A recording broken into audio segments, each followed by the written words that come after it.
Okay, and now everything should suddenly exist. Why is that like that?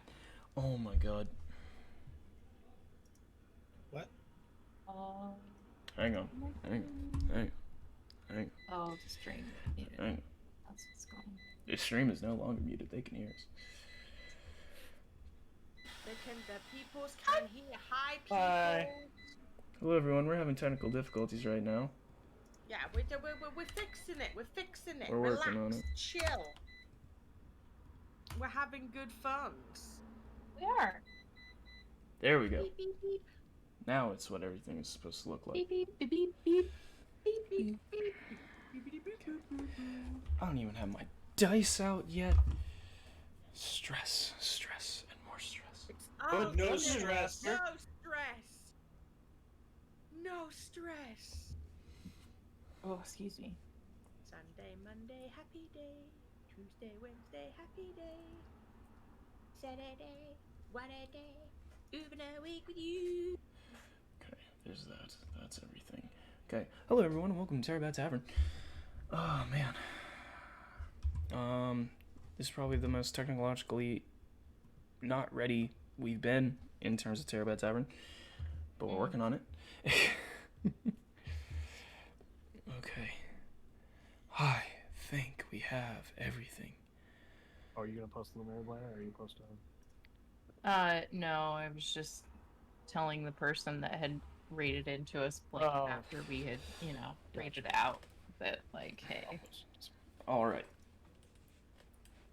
Are we ready to play some D&D? Yeah, Because I'm ready to play some D&D. I'm ready to find out why we're gonna say "damn it, soul" at the end of this one too. All right. I feel like I'm gonna say it at the beginning. Damn it! So where are we? Yeah, that's a good question. We don't even know where the fuck we are Where right the now. We got fuck miniaturized. are we? So, last time, if you were not here, we don't have FIFA to do our FIFA recap, so I'll do it.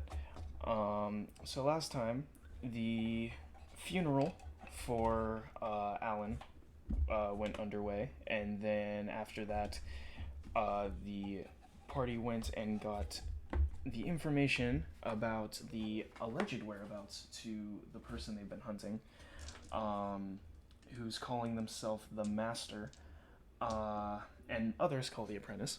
Got that information to the Queen, who told the group that if they go off and do good in the world in the name of the crown, that she will call upon them again when she has the information that she needs to hunt down this alleged person. Let me think. Then what?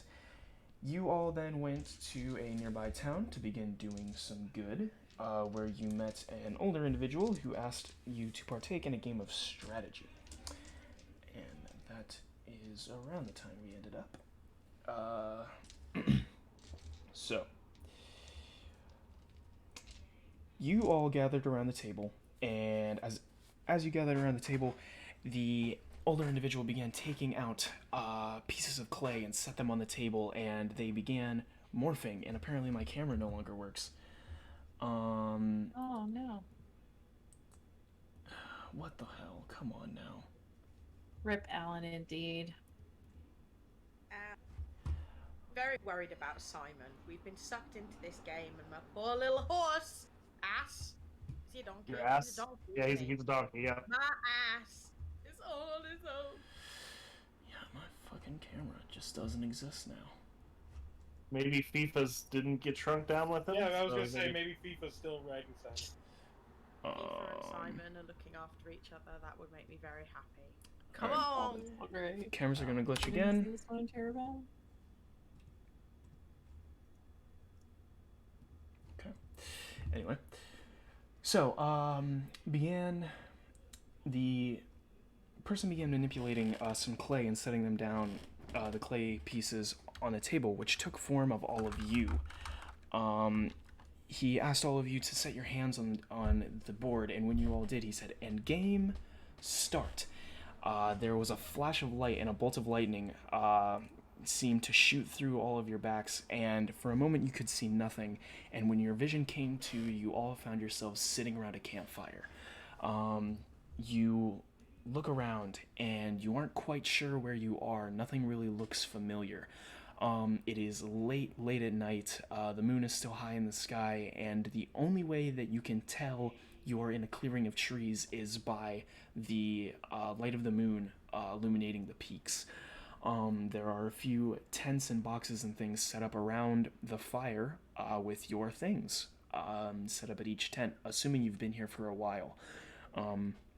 And you are seated around this fire. What do you all want to do? I don't know where am I? What? I did not leave my back vulnerable to anyone, and this happened. What the fuck just happened? I see we are around a fire. Yeah. Dorcas, Did I this was drink your too idea. much? It was not just my idea. This was Oh, it your wasn't? idea to talk to the amulet man over rescuing the poorly girl. Look here, I am not the only one who makes decisions. We all decided to do this. But you're the leader. Oh my god. Patty, we hear you twice. Yeah, All we have to do is finish this game and we'll probably be we hear the noise. returned back to the world from whence we came. I mean, we could just lose the game. Perhaps that would do it. Or we die. Let me. Well, I don't agree with that. I'm opting out of dying. That's what I'm saying. Like, it could be losing equals death. I don't like the sound of that. I would rather. Yeah, I don't either. I would I rather do don't. the living. Well, then we have to win the game.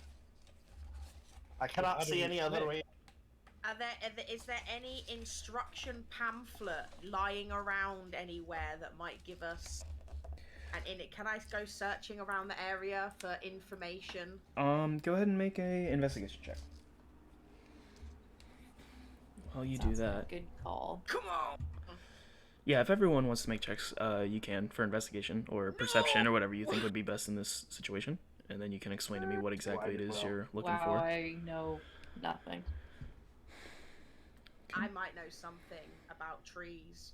I We definitely know already something. know. Vaza has an I 8, might Dorcas has a know. 21. A little bit. I don't have Gildea's. It does that every time. Let me check something It here. real didn't quick. send them to you? It didn't send me yours. The fuck? Okay, well, my perception was a 9, so. But my investigation was a 17. Okay. Let me check something here because I need Are to. we doing perception as well? Hang on a minute. I did. 'cause- I did perception, yeah, I didn't do investigation. I'm just gonna stick with Oh, my I did. investigation. That's good. I just did investigation.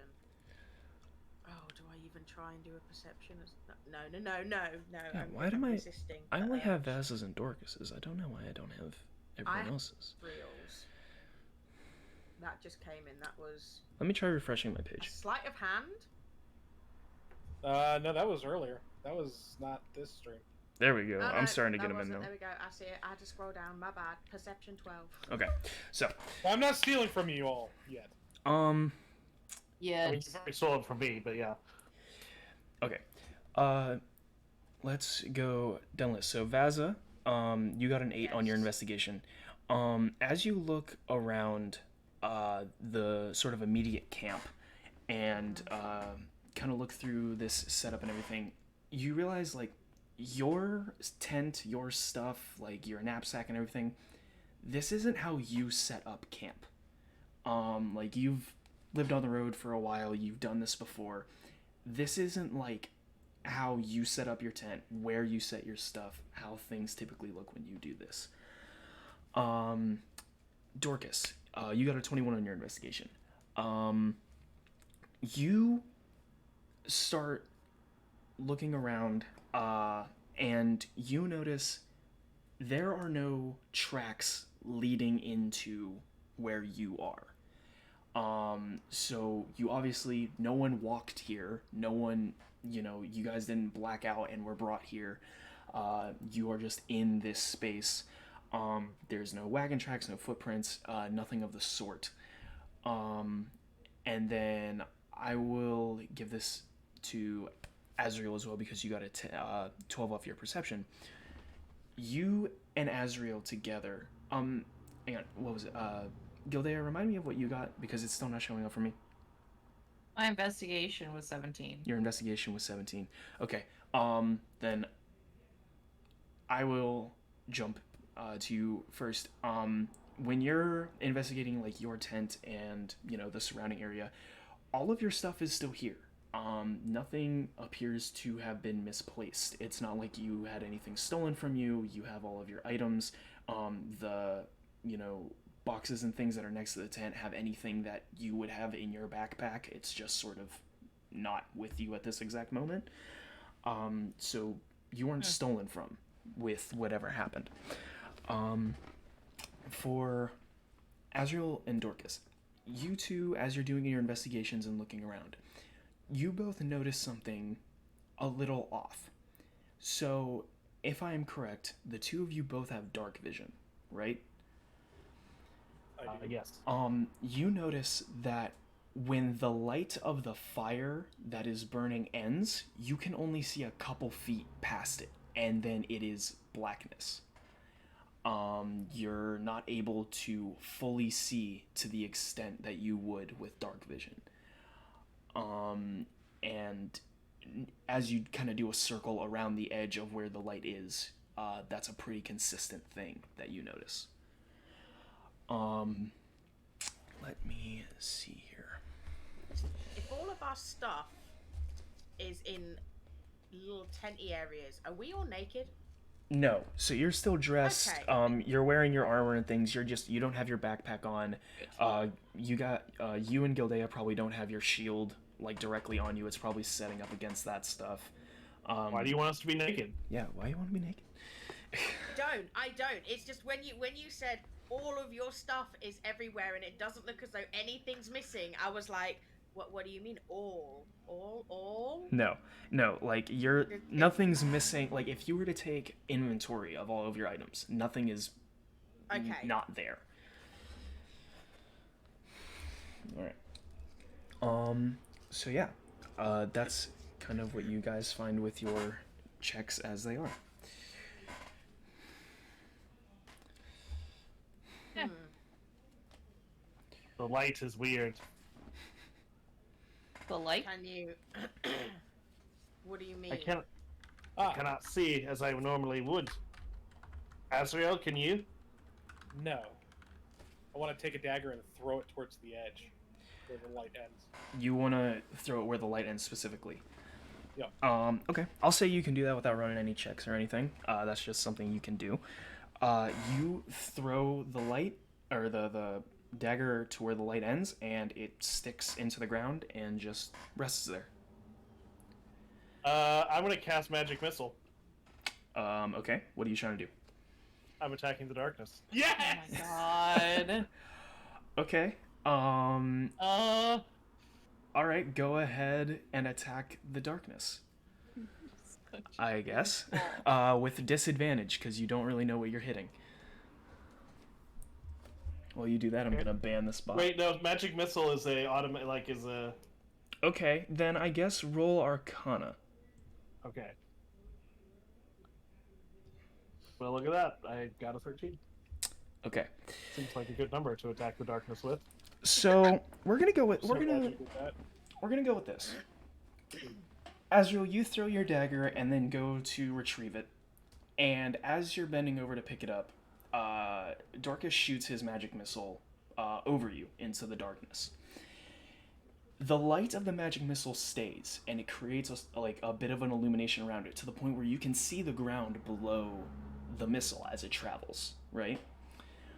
And as it sort of shoots into the darkness, Azriel, you look up as you're picking up your dagger, and you see something move out of the way of the magic missile. You can't you can't fully see it enough to where you know exactly what it is, but you do see a shadow move from the light. And the missile just continues off until it strikes a tree at the edge of this clearing. Okay. And that is what you kind of see for a moment. There's something here. I slowly I What, saw what do you two. mean? I saw something move as the light went past it. Can I cast Dancing Lights? Sure. What does that one do? I'll give you an actual. You create 4 torch-sized lights within range, which is 120 feet, making them appear as torches, lanterns, or glowing orbs that hover in the air for a duration. You can also combine the 4 lights into one glowing, vaguely humanoid form. Okay. Yeah, you can absolutely do that. I'm gonna. Yeah. Are you trying to do one big mass or just spread the 4 lights out to cover as I'm much gonna spread ground? the 4 lights out. Okay. I'm gonna send one of them toward where we just saw whatever. Okay. You shoot these lights out and they sort of spread along this clearing. Now that there is light, again, the light isn't far stretching. The moment the sort of patch that the light is at, you know, gosh, how do I word it? What is the radius that the light creates in? 100. You mean 120 feet? No, so that's the range you can throw it. How much light does it give off? Does it say? Does it specify that? Lights up to 60 feet. Okay. The light only goes about 30 feet, and then the darkness kind of consumes the area around it again. As you sort of spread this out, you see that this field is very flat, very wide open, and if you kind of create a trail, like in the direction you threw your magic missile, you see that it is the same level all the way from where you are to the tree line. And when all of these sort of lanterns settle into place, you all hear a very loud yip. Yep. A yip. So the best way I can describe it, I'm gonna try to make noises, and it's not gonna sound good because I'm not good at Foley work. But you start to hear like a yip, yip, yip, yip, yip, yip, yip, yip, as noises are made around you, not specifically in that direction, but all around through the darkness. Great. I'm grabbing my sword and my shield. All right. Do you have mine out? I have my staff. Clearly, since you just cast things. As Can I do a wisdom survival check? okay, what are you trying to figure out? Whether or not the yipping is going to have, if it's something that like I've encountered before. Okay. And does it resonate with me from my time in the wilderness? Yeah, go ahead and make your survival check. Absolutely not. I've never heard it before in my life. That's a critical one. Critical failure. I've Um, never heard this at all. Never in all of my years. This is disastrous. I must. Now the have, question like, is how Right. merciful is the dungeon master going to be? Because he can... Vaza is now It- deaf. Vaza, it sounds like a dog. Like your typical just dog you'd see along the road. I think Okay, I he's- hear a puppy. Oh. It's cute. Maybe. All right. This yipping continues, occasionally Lots of flaring up. puppies. Occasionally flaring up in different spots in the darkness. As it does, you also, as you look down the path of lights that you've made, see shadows pass between the lights, just staying just barely out of the reach of, the lights. It's more like you see the light in the distance and you watch a shadow pass in front of it, like a silhouette. Across the field and above the tree line, you see a bright light form. And it takes a moment for your eyes to adjust, but you see the shape of the amulet that the old man had promised you at the beginning, like before all of this occurred. And that shape seems to lower and slowly drop down behind the tree line as you see beams of light try to reach through the trees, but nothing to where you can see it as a straight path all the way through. Right. Your cam feed shut off, so. did it again. Damn it. Yeah. We're You've just. been plunged into darkness. You are in From darkness. the trees around us. The You want yippee me- got you. Beware of the puppies. Do you want me to attack the darkness, Saul? That's up to you. You guys now have this. This is the situation as it stands, and you all can now do what you believe is the best option. Right. And I have to fix my camera. Look, the man who said this game was a game of strategy. Do you trust what he said? I Look what he did don't to know. us. The yipping is unsettling. I'm not gonna lie. We can't see what it is, There we go. but we know it's there. But Right. I feel like if it was going to attack us, it would have made a move already. Or at least retaliated to some people's attempts Let me. to blind it and throw daggers at it. I'm gonna I don't know what you're talking about. check some Like, stuff. no one, I was never attempting to blind it. I just wished to see it. Okay, so let me roll something real quick here. When you guys are having your conversation. I suggest that we move everything closer to the fire because it doesn't seem to be coming in the light. So if all of our stuff is within the area of light, then it can't. We can see everything that's there. We can't. There's nothing backing onto the darkness. What do you reckon? While that's probably going to keep us safest, I don't know that it's going to have us progress much. So, as you are all having this sort of conversation, Gildea, your foot starts to twitch, and the hairs on the back of Oh, your the neck toe stand up. twitch. And yeah, there were yips in the darkness, but you now have the overwhelming sensation of you're being watched. And as this sort of happens, and since he's not here, I can use him for plot point. There is a sudden yell from one side of the fire, and as you all look, you just see FIFA's staff laying where he once stood. That's a one! No!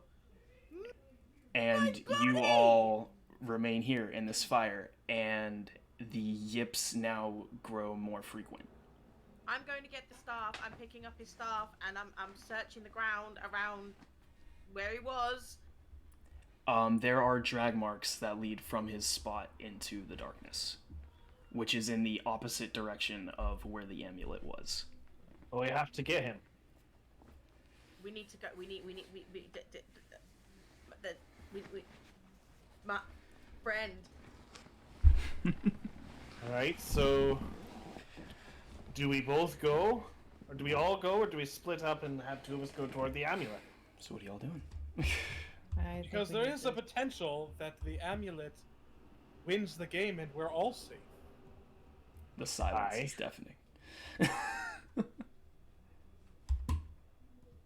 But what Did I if we lose you all need guys? to be together? I did when we lose you get guys. the Hold on, amulet time out. for I lost everyone to audio come for something. back? Uh-huh. Also Why did possible. I lose audio?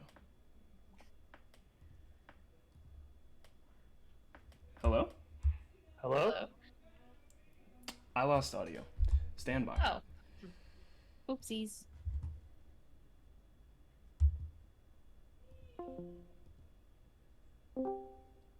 Can you hear me? It's just a night of I tech can hear you. issues. Yeah, we I hear lost you. audio Yes. completely. What just happened? Can you hear us? Soul? Technical difficulties. Hello? Seems Just to only be invites? thing of today. Yeah. Mystic, did you have any Why did I technical lose issues audio? with streaming? Hello? Yes. Okay, I lost Hello? audio for me. I guess not for everything else, but I lost audio for a second, and I don't know why. Are you back? Yeah, I'm back. I'm good. Okay. Okay. Anyway, what do you guys do? I'm sorry. Well, I was just going to tell the rest of them I think we should stay together whatever we do because we're being watched. Okay. All right. And I don't feel right about leaving FIFA to whatever is lurking out there. I agree. Hi. Yes.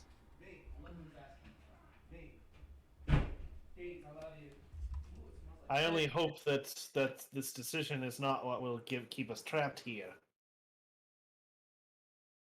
For if Azrael is right and the amulet is what we need to win, and by not going for it, we elongate the stay. But FIFA still should take priority. Mm-hmm. All right. So I'll not So, lose another. is your all's goal to go after FIFA? Go after FIFA. But three of us are saying. Yeah. I'm not staying here by myself. Well, come on then. All right. All right, let's go. You all gather your things, and do you just march off into the direction of FIFA? I mean, we Dorcas, can you do a floating light to follow us so that we have light? I think I could do that.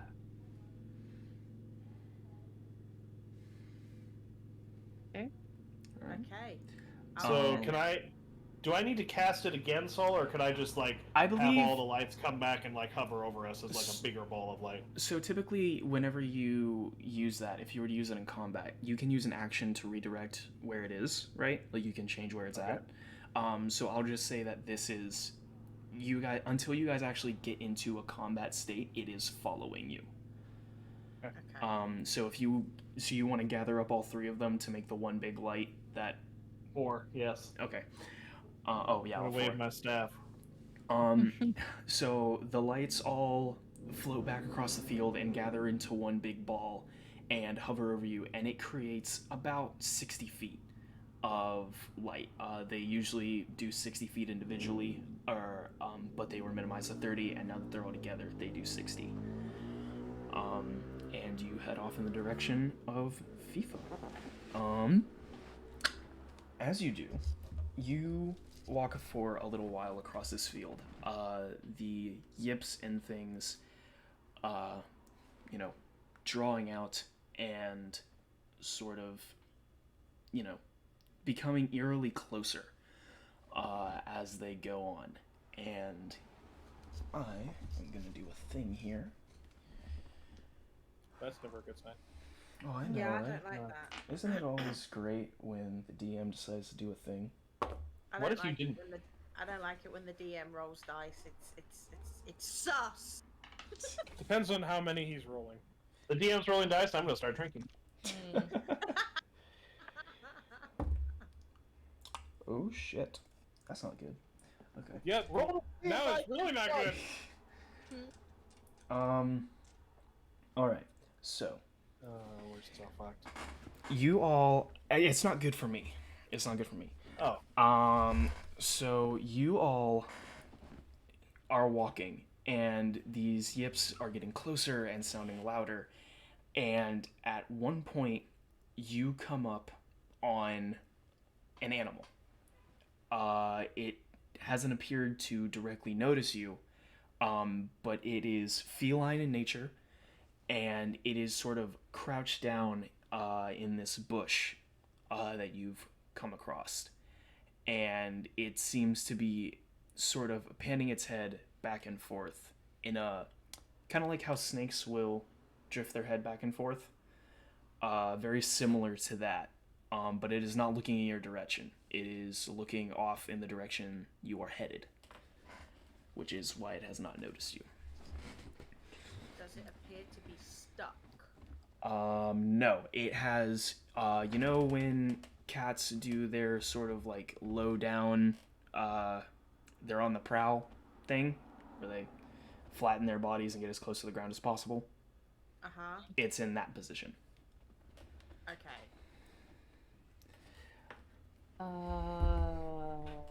Can out anything ahead of it? Not with. I'll say that it is at the edge of your guys' 60 feet of light, is where you're seeing it. Can I roll an insight to kind of see if it's like would be aggressive toward us? Yeah, absolutely.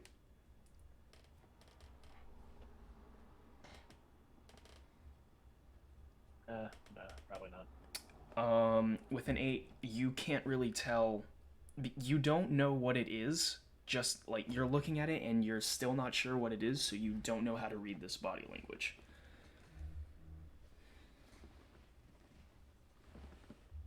What the hell? I mean, I could send a message to it telepathically, and You can talk to animals.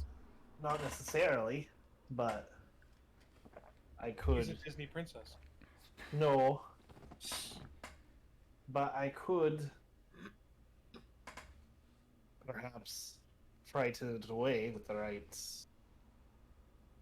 What about animal handling? Can somebody with good wisdom roll that to see, because that you can use to intuit an animal's intentions. Okay. Who's got? I do not have any. I just am base stat at that. I have. I mean, no I have a plus on +1, that. but I have a Okay. +2.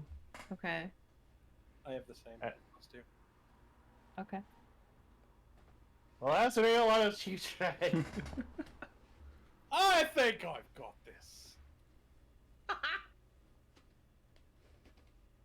Sing a song about wanting more. I don't know why it seems right to me, right? Yeah, it does. 7. So what is it exactly you're trying to do in this animal handling? I am trying to, I guess, call the animal over. Okay. Do you do like the typical like getting down low and like the Steve Irwin like reaching out, like trying to get its attention as you're calling it? It depends. Would it mess up my clothes? I mean potentially you don't know what you're looking at. Oh my god. Will you just try and coax the animal? Is it possible? Have you rolled for this yet? Yeah, he did. Yeah. Oh, okay. All right. I was gonna say. There's no augmenting it now. Yeah. I don't see it on the thing. Give me a sec here. I gotta fucking. All right. So you call out to this cat-looking thing, Not everybody's gets sent to the whole group.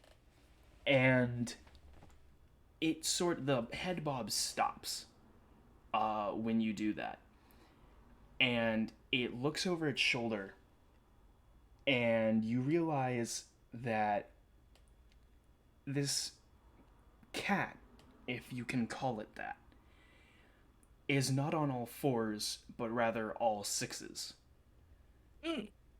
And it stands up on its back forelegs to where its front 2 paws are now hanging off the ground.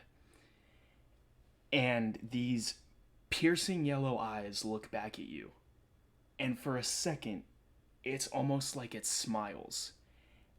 And then it vanishes into dust. And this cat is gone. Fuck. And the yips start up again. I Alright. don't know. I could have sworn I did the right call. Let's just keep going. I agree. Does it leave any of its dust behind, or is it just dissipated? It just dissipates. It's almost like the cloud of dust it turns into molds with the darkness around.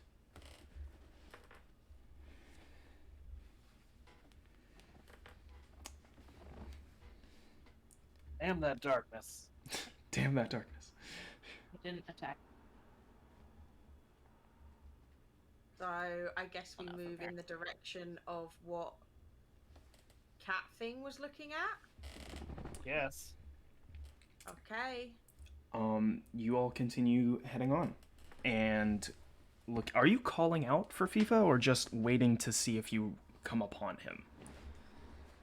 I don't think it's wise to call out in the darkness. No, I think that we're intently listening for any sounds that might indicate he's nearby. Okay. Everyone make a perception check.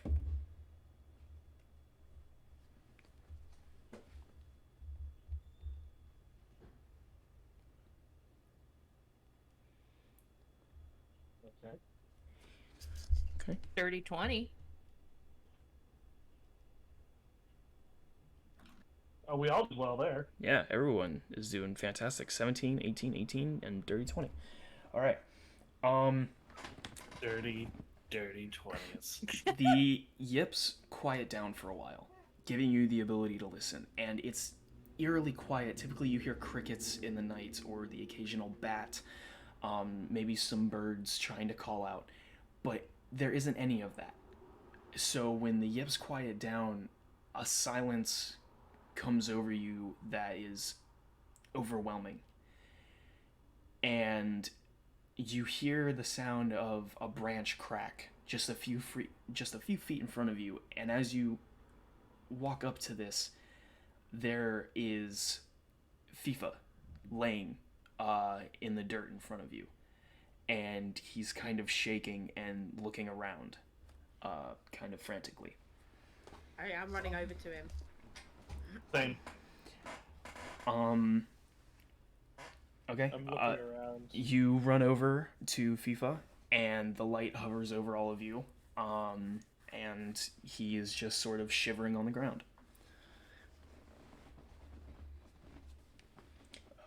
I'm gonna wrap my cloak around him and kind of bundle him up and try and help him not shiver.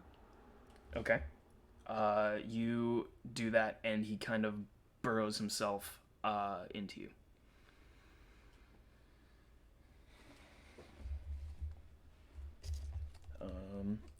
And yeah, you guys have found FIFA in this sort of shell shock state.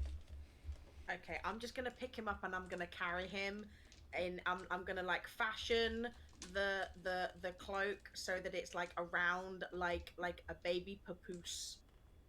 And I'm gonna take him like a papoose, so he's all and he can snuggle in and just yeah. You're carrying him. I'm carrying him, yeah. All right. You pick him up and wrap him in your cloak and make it so you can carry him freely without using your hands as much. Yeah. And when you do this, let me check something here real quick. Do. All right. You do this. And then as you do, that quiet is still there. And there is a soft growl that comes from the darkness, and the sound of a whip, essentially, like the and let me see. Dorcas, Hi. does a 14 hit? Yeah. Okay. Give me 1 second here. But what if it didn't? You take 5 points of damage, and everyone will now need to roll initiative. Yay.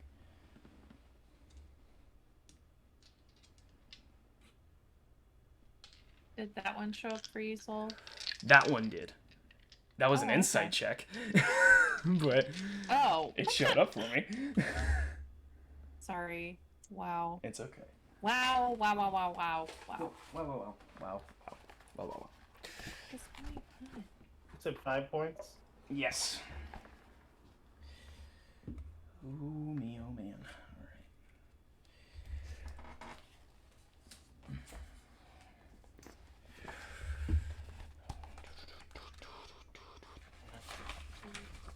All right, I need a pen. Oh my god, okay.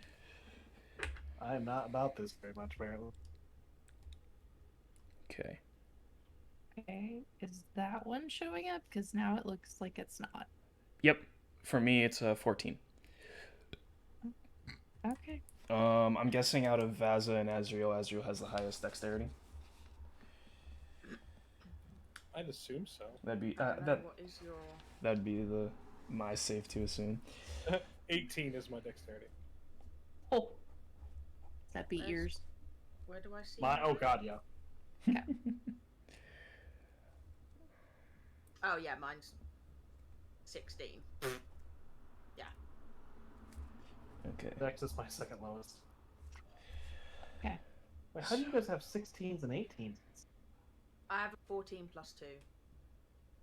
They might have taken the feat where you can put points into, you know.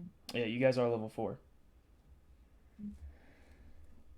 Okay, so then it's Vaza and then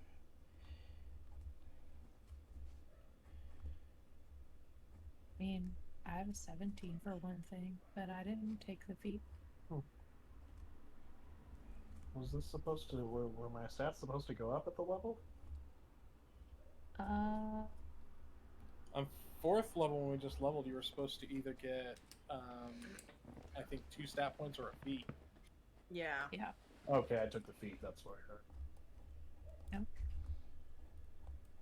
okay. So, the sound of a whip breaks the silence, and from the darkness, a black tentacle with talons on the end of it comes out and slashes at Dorcas, hitting you unexpectedly as it then retreats back into the darkness. And you are all now here, fighting an unseen enemy with FIFA in tow, and yeah, this is where you are.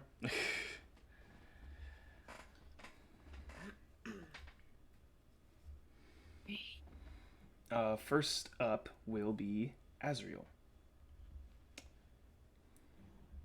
But we don't know what we're attacking? Yep. So in this instance, here's what your kind of options are. You can use your turns. So this is kind of an interesting situation because you guys do have an end goal, that the amulet, right, which is out in the woods, which is of course in the opposite direction you went because you went after FIFA. So you have the ground to make up to get to the other side of this field, and then to wherever the amulet is in the woods. And you are now fighting these things you cannot see. So it's either, sure, let's just fucking throw things into the darkness until we hit something or kill something, which, when you're fighting an unseen enemy, it's disadvantage. Or run, or fight and run. But as of now, you guys are officially in combat. I would like to make a suggestion to the group Okay. Okay. Listening.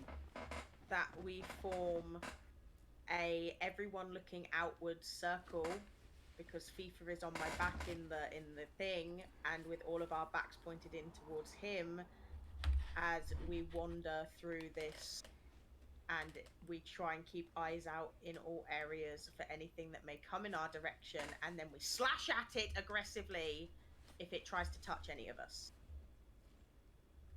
Okay. While walking towards the amulet. You're gonna have her back to us?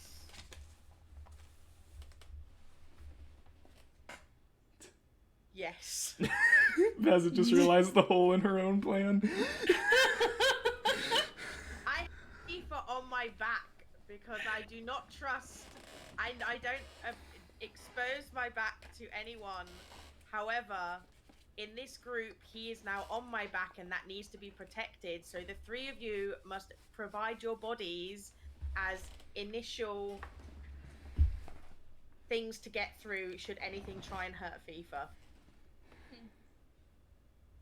And for that reason, I will allow my back to be exposed to you. Because I know that you will protect FIFA, who is on my back, and therefore protect my back in the same way. A cunning plan! All right. Okay. Okay, so here's what I'll say, right? In this sort of movement formation, right? Character growth, yeah. In this movement formation, at the top of the order, I will ask you guys, do you continue to move as a group, right? And if that's the case, then I will say you guys move 30 feet every round as a group. So you won't have a movement for your action.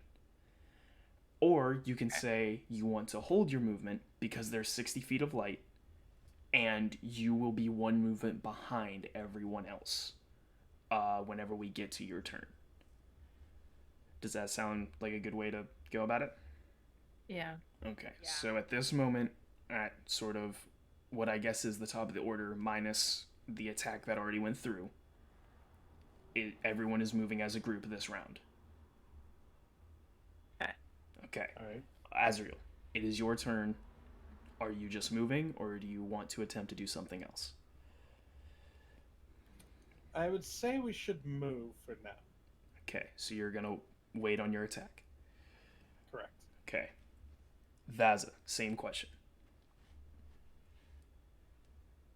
I'm feeling like moving is the best option. Okay.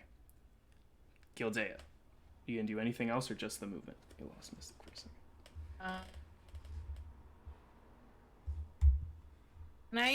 Can I do like a skill check without and still move as Yeah, well? so a movement is part of your typical turn in a round, right? Okay. So you can be like, oh, I'm gonna, do my action or I'm gonna do my check or whatever, but still move because that's a part of the normal turn. Okay. Mystic, we lost you, or do you have to call back in? I'm trying to call back in now. Yeah. Okay. I don't know what happened. My camera just decided to turn itself off. There we go. We got you. Make sure you mute the camera chat. All right. So what do you want to do, Gildea? I wanted to use medicine on FIFA because it says you can also use it to diagnose an illness. And I just wanted to, I don't know, make sure he's okay, like maybe just passed out. Yeah, go ahead and roll a medicine check. What the heck is going on? Wow. That's a 19. Wow. 18 plus 1. So when you're kind of moving with the group and also trying to get a feel on him, it just looks like he's petrified in fear. Whatever happened to him when he got dragged into the darkness has got him stunned. He doesn't really know what to do. And that's just sort of that. Patty, are you calling back in? Yeah. Okay. Wow. We're just dropping everybody today. But yeah. So next up is gonna be these things that you're weirdly fighting. We're gonna do this one. Weir. Did you hear that? That was a weir. That was not an I. There was a weir. Plural. So that's that. Oh, I need to roll one of these. So everyone got their new character sheets ready, right? Yeah. Yeah. Gildea. Yeah. I think I already know the answer to this question. Does a 10 hit? No. Okay. You're all making this sort of move of, walking as a group. All kind of trying to watch each direction. Okay, so I'm going to assume Vaza is facing forward. You're leading the charge back towards the camp, right? Yeah. Okay, so who is facing what direction then? So, like, who's facing backwards, who's facing left, and who's facing right? I guess I think I should be the person to be facing backwards. Okay. And I'd be facing one of the directions, maybe the right. Okay. So then Dorcas would be facing left. Yeah. So the attack does not hit. So Okay. I don't know what you're doing. all good? Yeah. Okay.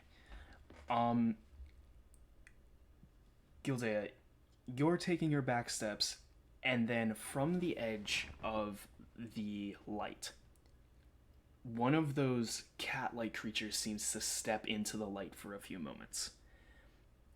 And you see two tentacles raise up off of its back and lunge at you. crap.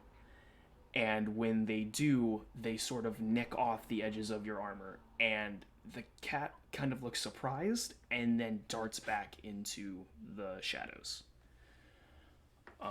as it doesn't make contact with you.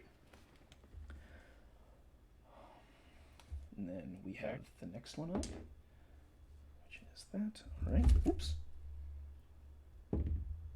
Azriel, Think I should do that? does a 16 hit? It does. You're taking your side steps, and again, one of these feline things shows itself, and a tentacle flies out and catches you with. It's like it has a spiked paw on the end, not like a paw with claws, but like a paw with spikes all through it. That comes out and sort of slaps at you from the edge of the light, and I'm going to roll damage here.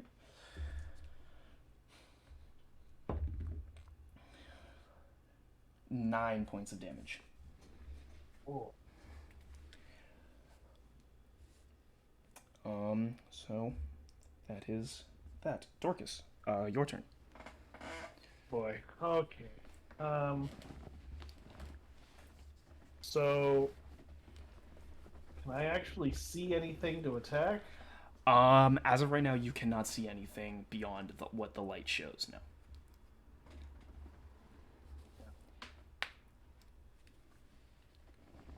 You're still going to attack the darkness. If I choose to attack at all. Yeah. I have an idea, but it could be really stupid. Oh no. Stupid ideas is what D&D thrives off of. Just look back when Azrael tried to jump off that chandelier. All right. Fantastic.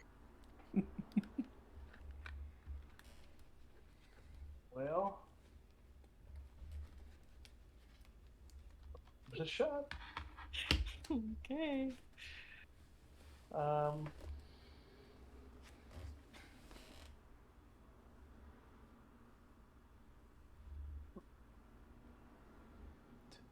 The anticipation. So,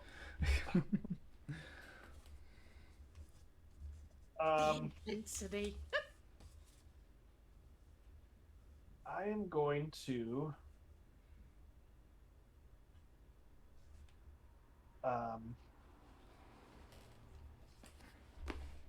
I am going. Where's theirs? I'm gonna toss my bagpipes near the edge of the circle. Okay. Of light? Yep. In front of you? Yep. Okay. But that's not the direction we're going. It's not? Okay, I'm gonna toss them in the direction we're going. Okay, so in front Okay. of Vaza. Yeah. Okay. I am going to. Fuck, are you gonna let me get away with this? We'll see. Explain it. I want to use Mage Hand to float them in the air and send a gust of wind through them so that it will start to play on its own. Okay.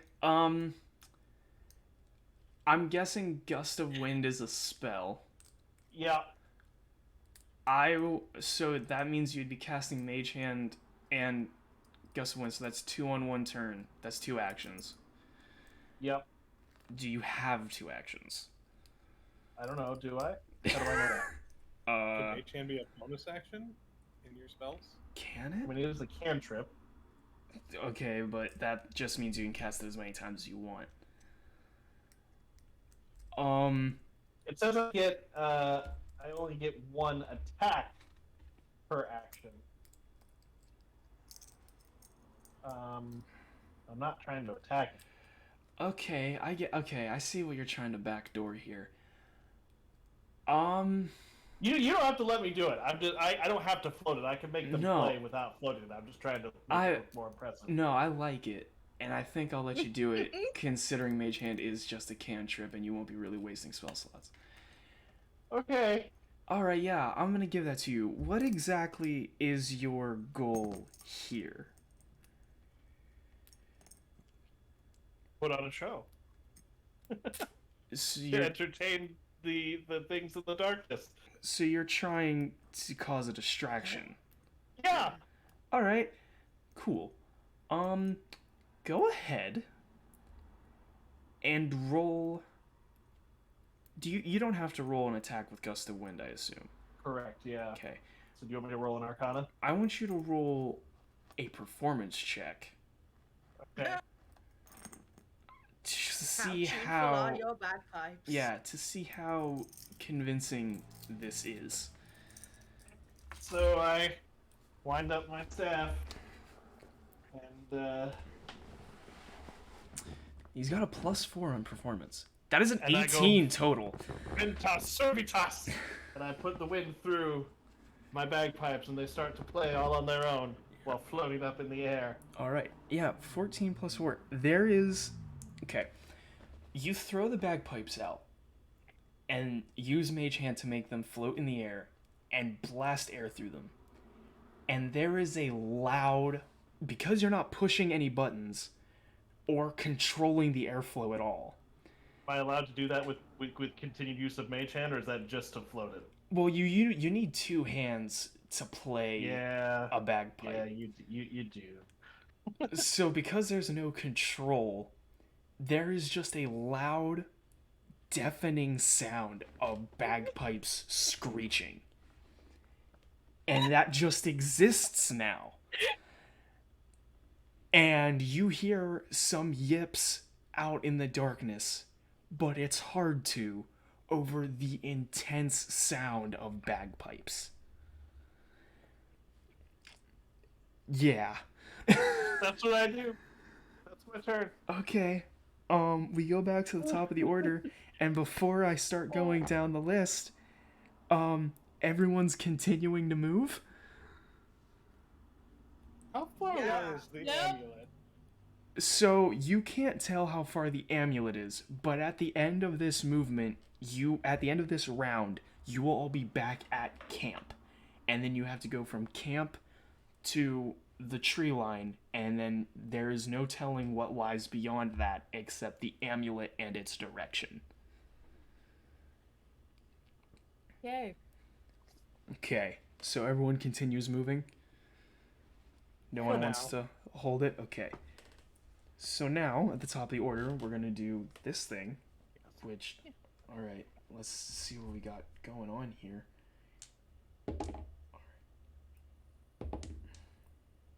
Alright. I guess it would make sense if I did this. Alright. Gildea, Yes. 15 to hit. Nope. Okay. One of the creatures runs into the light in an attempt to attack you physically, not with its tentacles. And the loud Okay. screech of the bagpipes begins, and it seems to push its head down and wince and runs back into the darkness again. But not so much runs, more like hobbles a bit. Azriel. Even monsters don't like bagpipes. Azriel, your turn. Ah. Keep doing that. It doesn't like it. Nor do I, but keep doing it. What, the sound?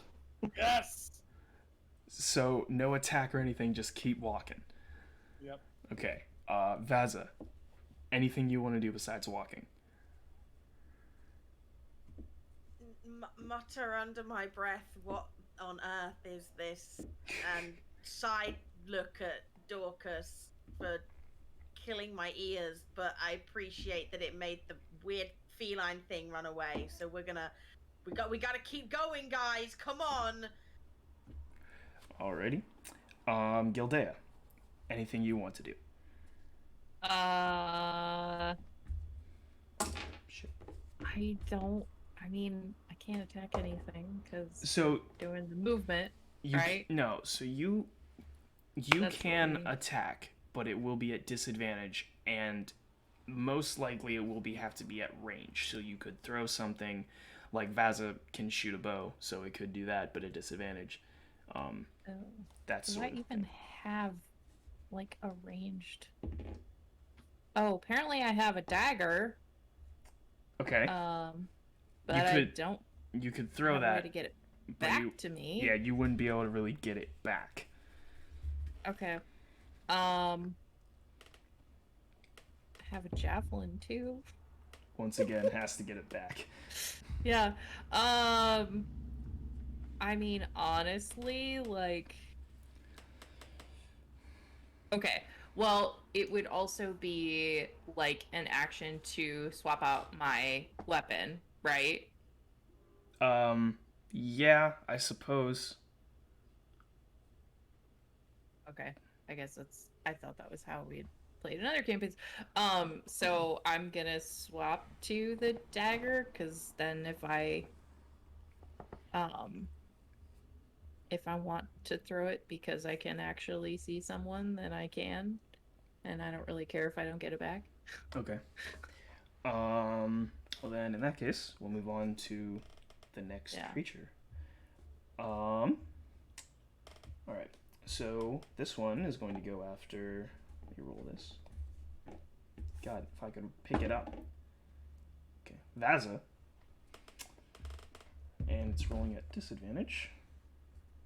First one is a 16. And the second one is a 19. So 16 to hit, Vaza. Nope. Jog on. Does not.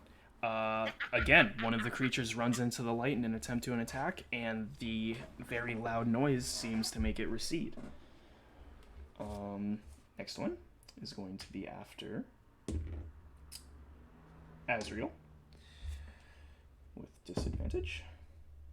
That's an 18, and that one is a 21. So 18 is the one to take. Oh, jeez.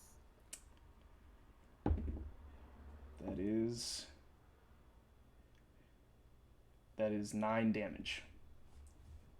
Oh. One of How you them. doing, buddy? How you doing? That's 2/3 of my health gone. You need something? You need healing? Okay, that'd be yes. One of the tentacles lurches out from the darkness and tags you again. This time cutting a little deeper than the one before. Dorcas, you're up.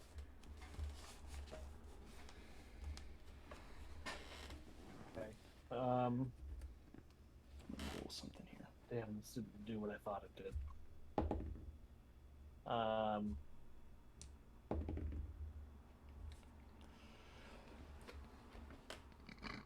Excuse me. So, I mean, we're moving. Mm-hmm. Trying to think. Is there? So can I either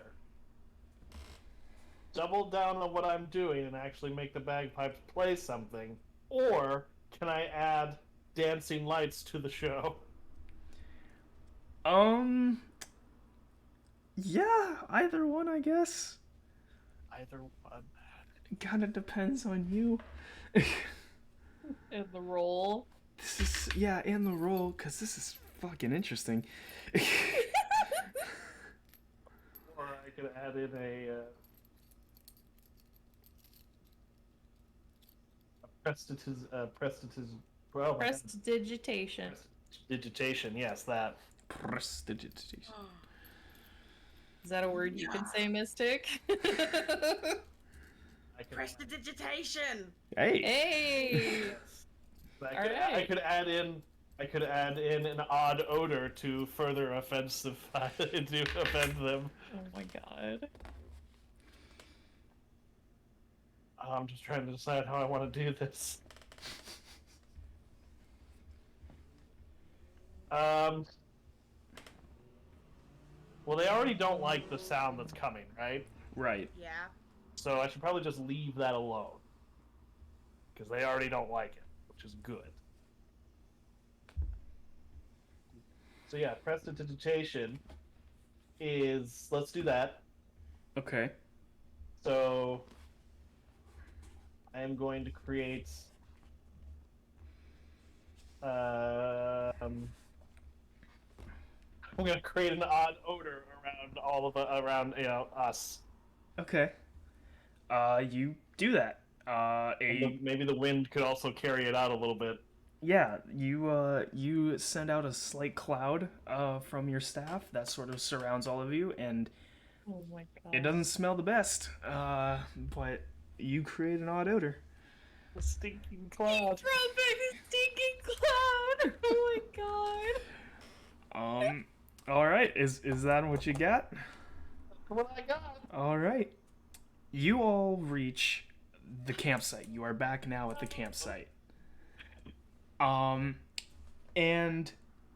take a second, because now there's more light than usual, right? You have the dancing light that has been moving with you, and then, or not the dancing light,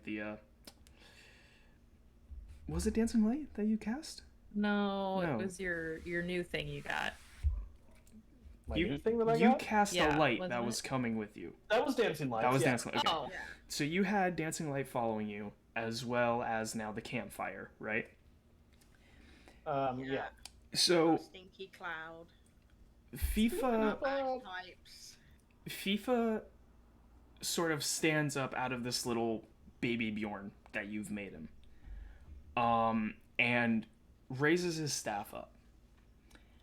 And you all may remember way back when, in the Unsullied Manor, when FIFA made that beam of light come down from the moon. That was very Yeah. impressive. It was awesome. It burned FIFA's everything in its path. FIFA's staff glows similar to that light, as well as his eyes. And the moonlight seems to travel into the staff and create a beaming cone that sort of cuts through the darkness in the direction of the amulet. And Okay. a voice comes from FIFA that you haven't heard before. Like, the voice that FIFA made when he did the moonbeam was his, but a lot louder. But this voice isn't so much his as it's being said through him.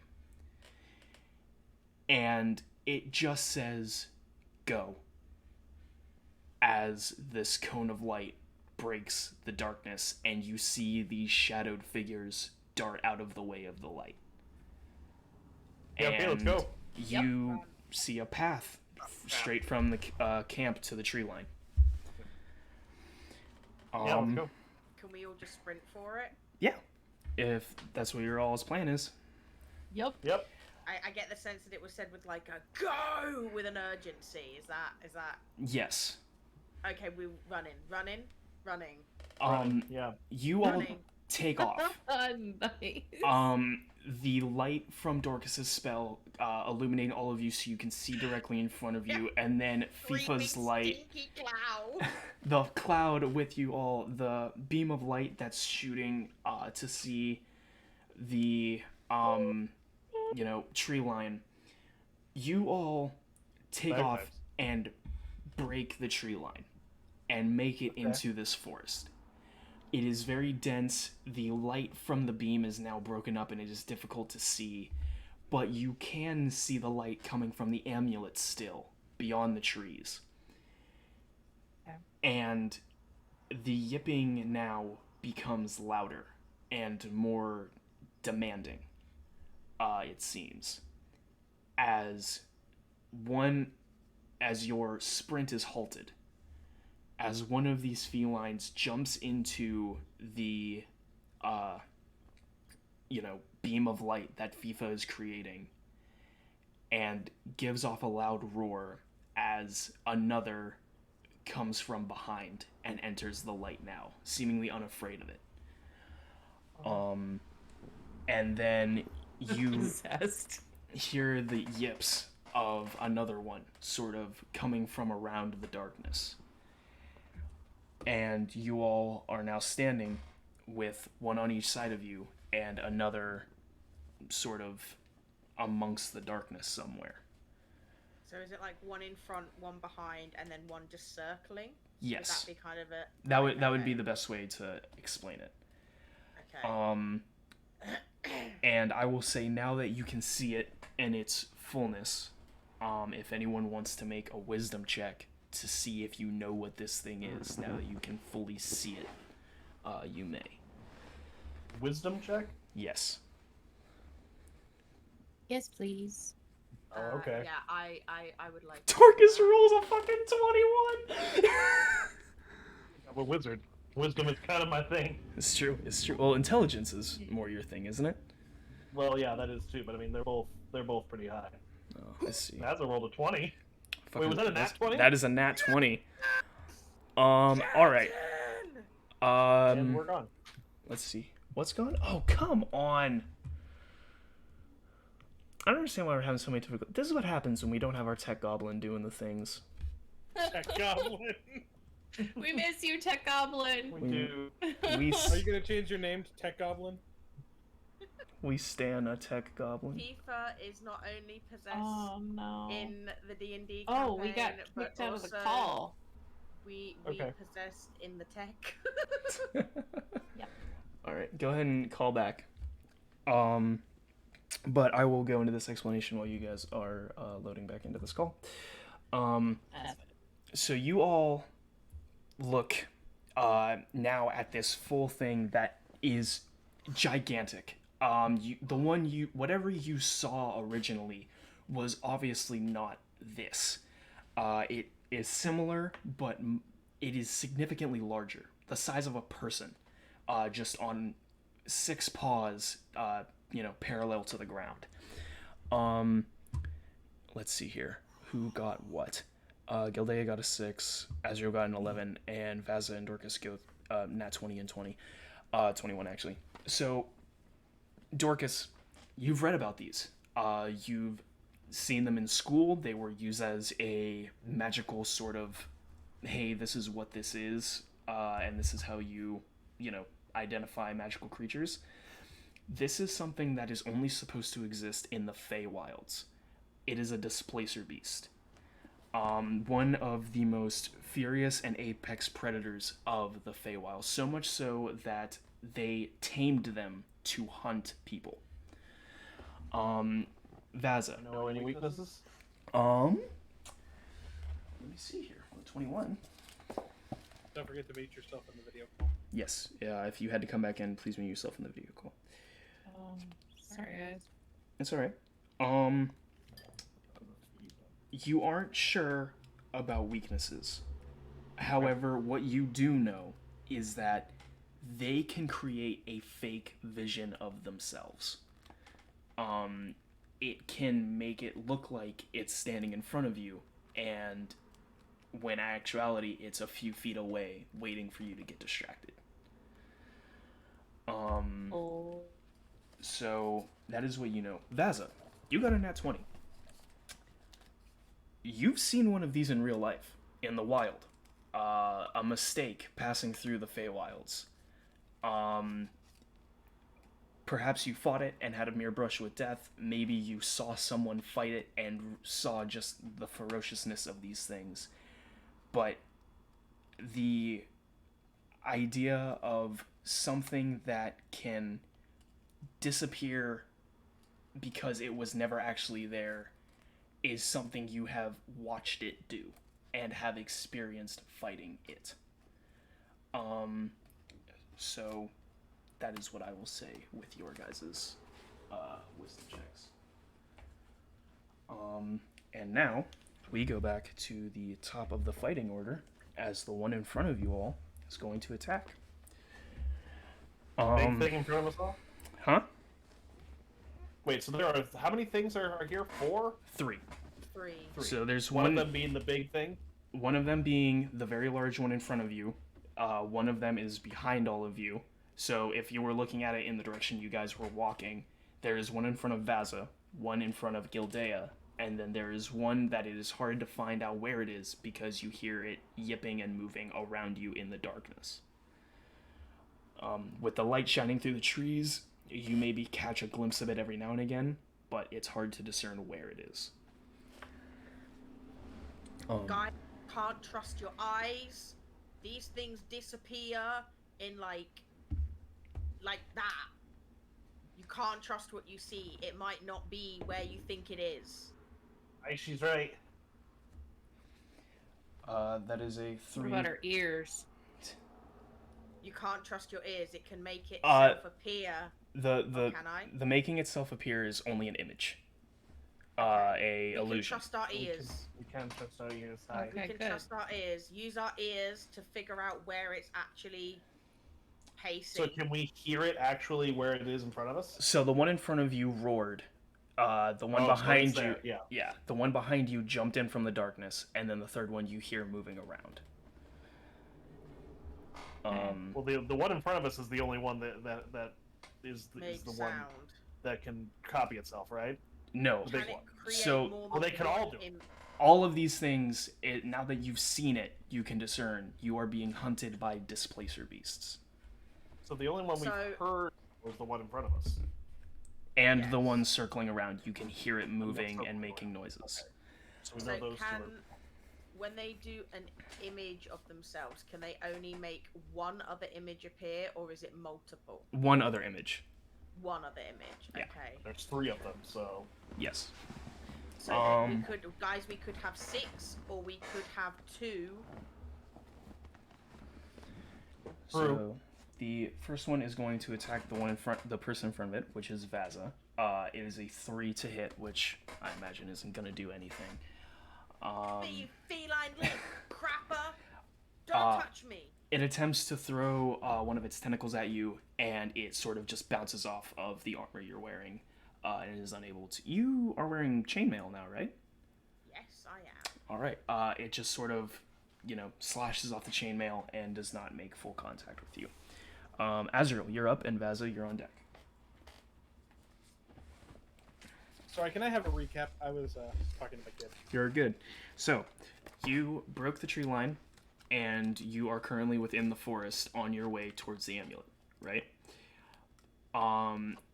The Dorcas and Vaza were able to discern by the creature jumping in front of everyone that you are fighting and being hunted by displacer beasts.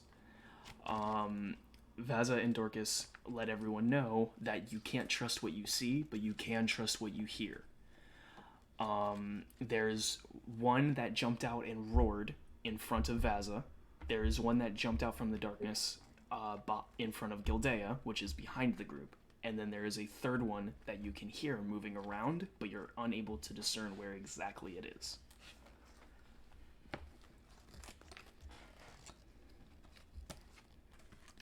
So, what can I hear? You hear the sound of twigs breaking, the occasional sound of like something heavy hitting a stump, and the occasional yip that was being made earlier.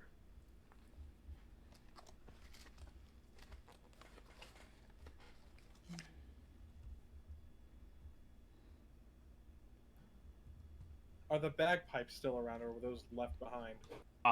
no, they're with us. They should be. Yeah, I'll say that they are still with you guys since he was using Mage Hand to keep them up. But the gust of wind has kind of failed since you guys were sprinting away, and Well, yeah, and I wouldn't want it. I wouldn't want to restart that anyway. yeah, so it's there, but they're not playing. I would like to play the bagpipes. Do you know how to play the bagpipes? Absolutely not. Awesome. Roll me performance with disadvantage. What? We need to be able to. Oh my God, what's happening?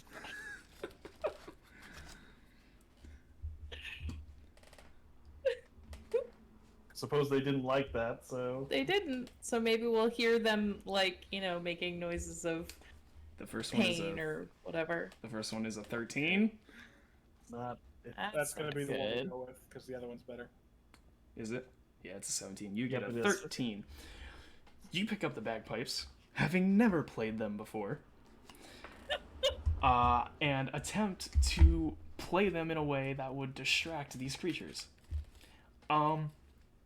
You pick them up, and you blow, and a very loud noise is made, but you are not able to keep the noise going consistently because you are not trained to pace your breath out.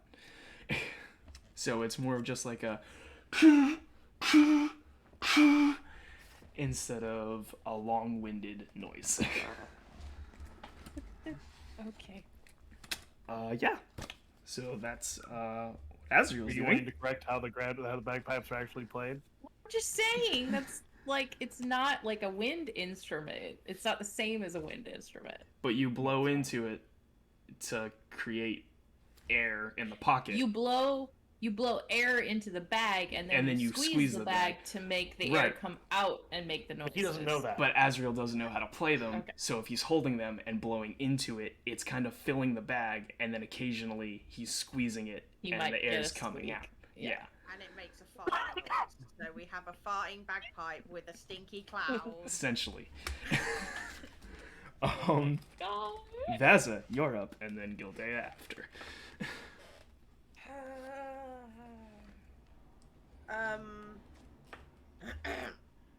So I've got Big and Nasty stood right in front of me. Correct. With FIFA on your back. Damn.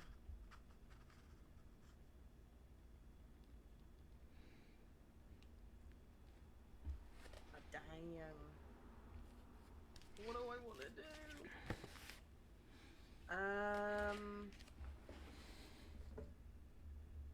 Camera.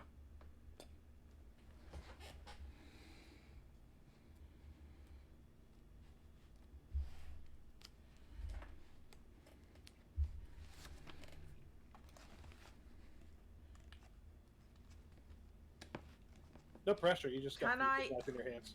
I know, right? Okay. If I try to like move forwards, are we still moving as like a group to intimidate the one in front to see if it may back away at all? So, as I mentioned when you realized what it was, this thing is considered one of the most apex predators of the Feywilds. It is not easily intimidated, and Okay. it decided to square up on you. Right. Holy shit, almost fell. We're fine. I mean, if you rolled a nat 20 on intimidation, maybe you could do it, but You can try to Yeah, I intimidate. don't have enough faith on me on that one. Okay. I mean, I have there's nothing else in front of me other than this dude, is there? Aside from, like, the rest of the The- forest Like beyond the rest him. of the so it's just literally mate. And how far in front of me is he?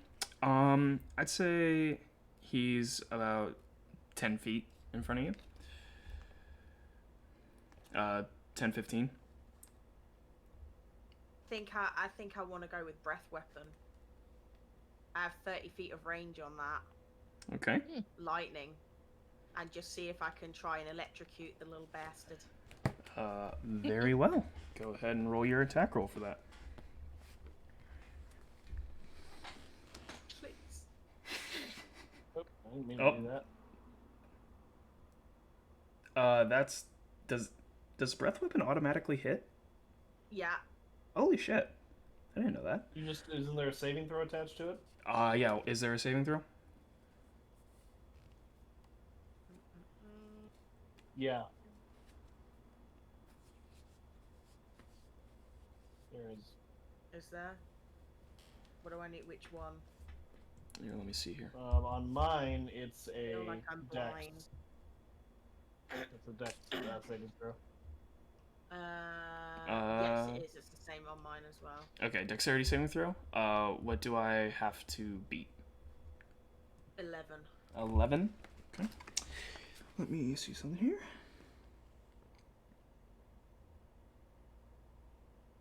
So if it saves, it takes half damage, and if it fails, it takes full damage, correct?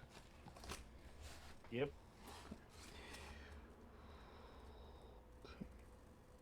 Dexterity saving throw has to beat an 11. Is that what your dex is? Plaza?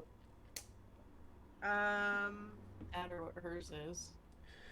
No, it It's just literally says 11 dex next to my breath weapon. Mine says different number, so it must be dependent on class. Yeah. Oh, maybe. So it saved. It's yours. What is the element that comes out of your breath weapon?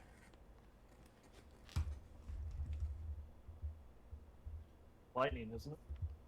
Is it lightning? Yeah. I thought you just said that. Did she? I'm sorry. Should I was electrocute I was that. I was rolling and looking at things, so yeah, lightning. Sorry. Yeah.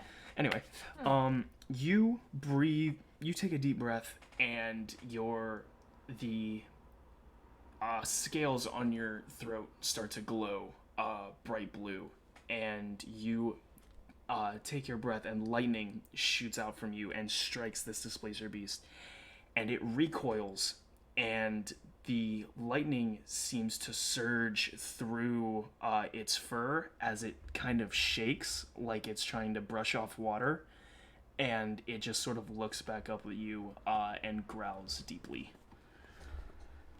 Pissed it off. I pissed it off. I'm sorry. Is that the kind of reaction like it didn't like the lightning, or that it doesn't care about the light? It seemed to not care.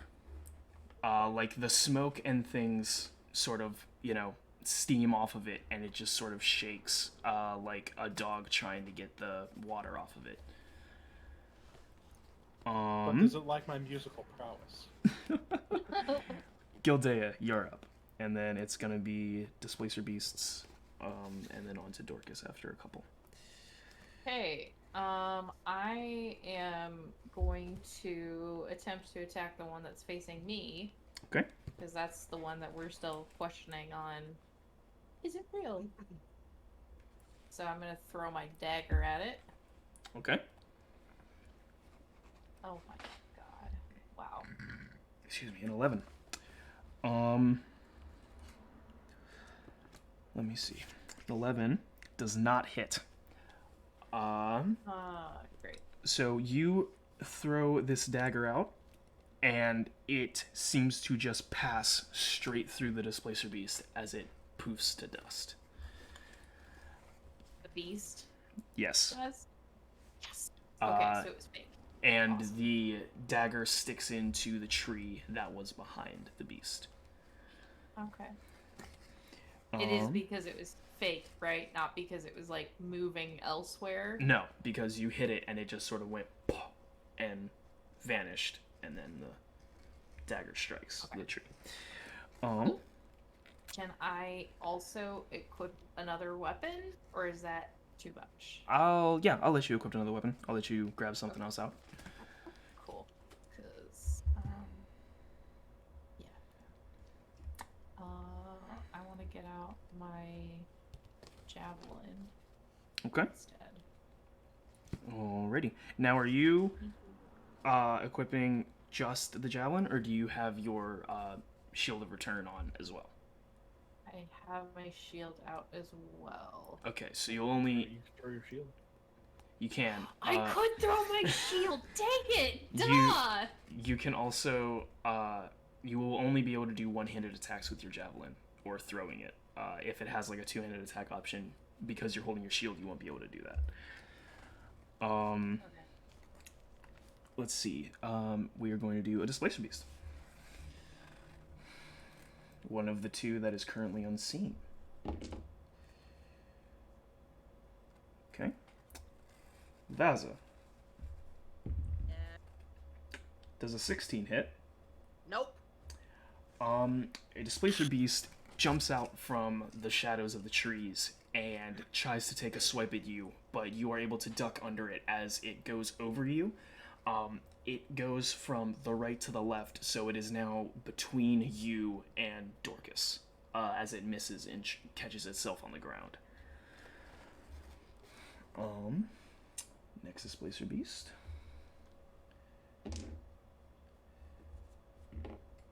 Okay. Gildea.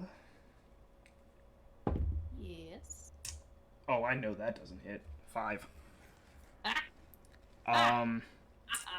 A tentacle comes shooting out from behind the tree that your dagger stuck into and clips off of your shield as a Displacer Beast charges out from around it.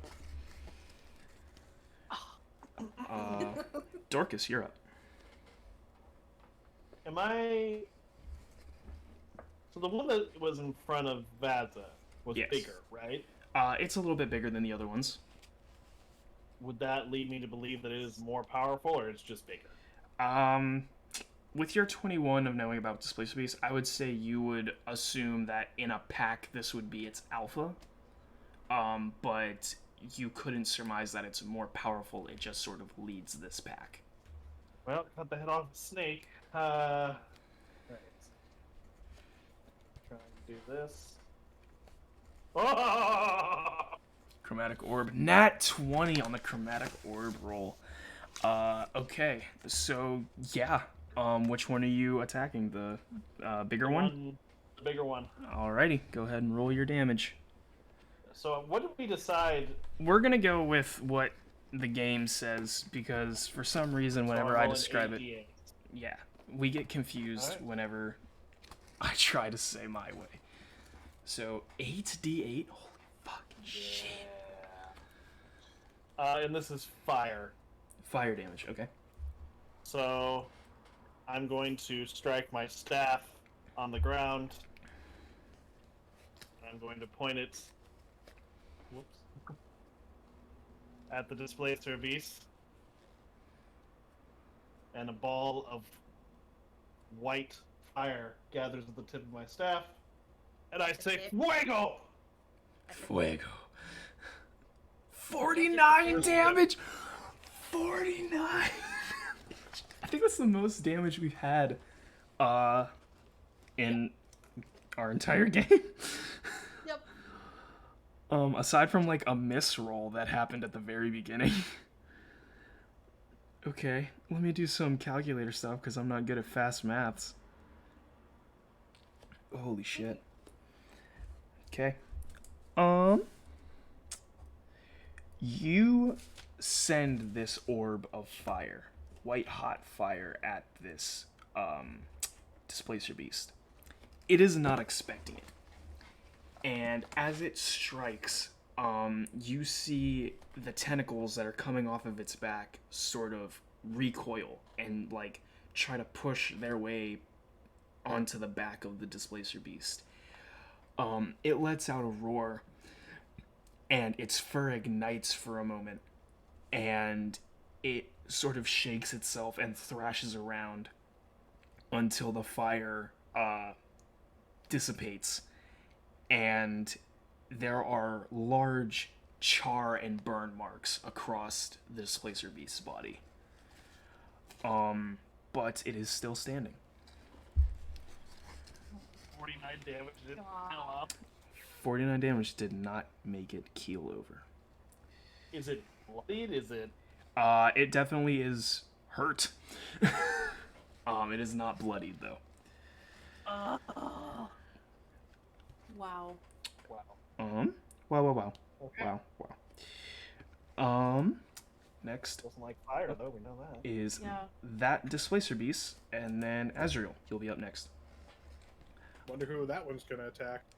It changes its attention and sees where the orb has come from and lurches one of its tentacles out at you, Dorcas.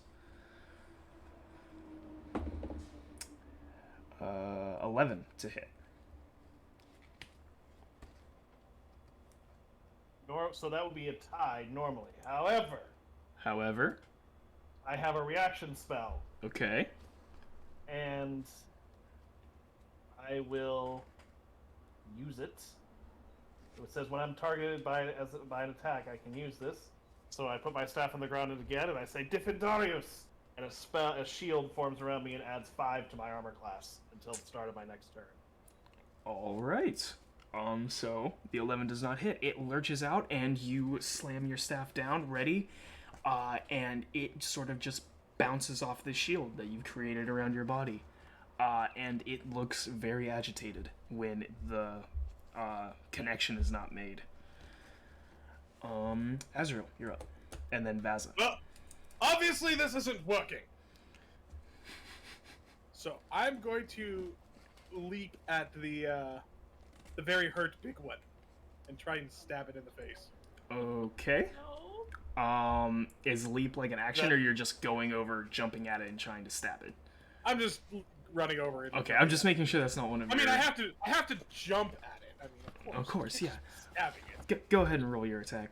You're not gonna try and get Gildea to give you like a shield boost up and get a. I'm not recovered in the from wrong that rejection direction. yet. Oh. No, that probably never mind. What are you using to do this attack? This would be the rapier. Okay, since you have like Just 17 say, weapons. what if I put one of those bars in midair for you to jump off of? I mean, we're gonna save that for later because I have ideas for that. Creates a makeshift chandelier. Yeah. Possibly. What do we got? What do we got? Rapier to hit. He's got a +6. 15. Ooh. That's gonna hit. Okay. Plus, it'll have sneak attack because nothing else. Its other friends aren't around it, right? Yes, he is. There was one that attempted to attack Vaza, which entered the fight, which it is close to. Okay, so it's within 5 feet. Yes. Okay, so yes, it will not get it. Okay. 12 damage. All right. But I will use my bonus action to stabby stab with my new trickster blade. Alrighty. Go ahead and roll your... Do you have to roll an attack on that, or is it just the damage? Yeah, it's a second attack. Okay, go ahead and roll your attack. We're no longer in like this circled up formation, right? With Azrael jumping across the field, no. But even before that, we weren't. 'Cause we sprinted out. I mean, we were. I kind of went along with you guys were, just that way it was Okay. an even spread. Another 12 damage. That wasn't damage. That was a hit. Oh, that is a hit? That does not hit. My bad. Bummer. That does not hit. So you come down with your rapier, stabbing it. It lurches away, and as you go for your Trickster's Blade attack, it is just out of your arm's reach. So you're unable to make the connection for the second attack. Damn it, FIFA. Is that all for you? That is it for me. Vaza, you're up, and then Gildea. Oh, okay.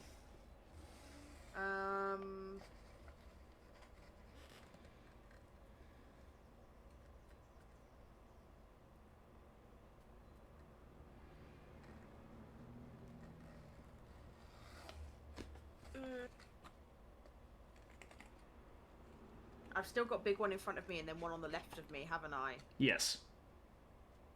And is either of their attention on me, or are they looking to somebody else at the moment? The one on the left of you is attention on you, and then the one in front of you was the big one that Azrael just stabbed. Right, okay.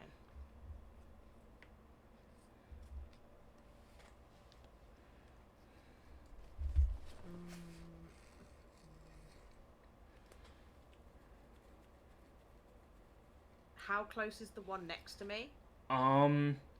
He's... Let's see, if he was within 5 feet of the other one, then he's 10 feet away. 10 feet away. Yes. He kind of leaped over you, missing the attack when he attempted to pounce. Right, okay. And the other one's still 10 feet in front of me, yeah? He's not moved any closer, or has he with his... He hasn't moved any closer, no. Okay, cool.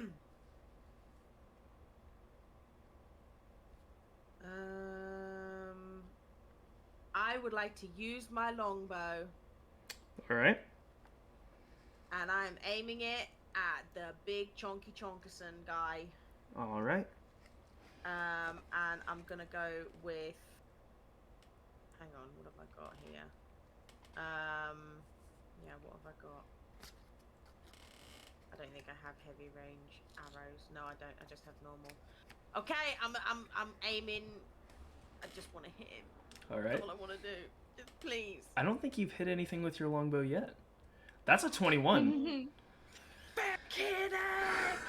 Come on! That does hit. Go ahead and roll your damage. How upset would you be if Soul's just like, no, that doesn't hit? Yeah, go fuck yourself. Oh. Max damage 10. You draw and let loose your arrow, and it flies across, narrowly missing Azrael in the fly, and Woo! plunges into the shoulder, very large shoulder of this displacer beast, and it roars out, and it is bloodied.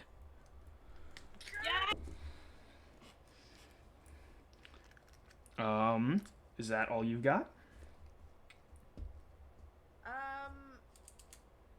It didn't like fire, did it? It didn't seem to. I don't know that it was weak to it, but didn't like it. It didn't like the Strong chromatic to orb. it. He also rolled a 49 on damage. Okay, I have 10 torches in my backpack. Can I get one out, light it with my tinderbox, and do a melee throwing at it like... I will give you that you can get one out and light it between now and your next turn, but you won't be able to do Okay. anything else. Okay, that's Till cool. then. I'll Okay. take that. I'll get one out and I'll light it and I'm ready. Has anyone got oil? Can anyone throw oil on the beast before I throw this at it? Or fire. Anything that is ignition. Gildea, you are up, and then it'll be the two displacers, and then Dorcas. Okay. So, if I wanted to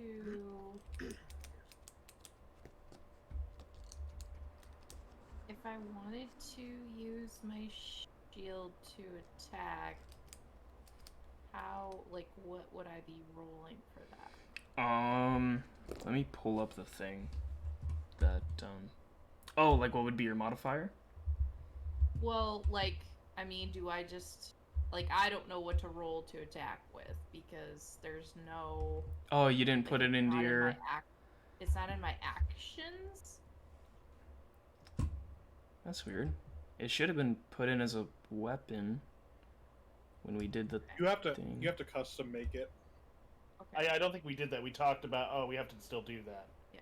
Okay. I don't think we did it. Yeah, because Patty put the blade in his inventory. Give me a second here. Let me pull it up, and I'll tell you what you can do for it.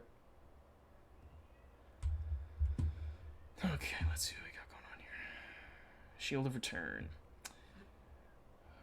Okay.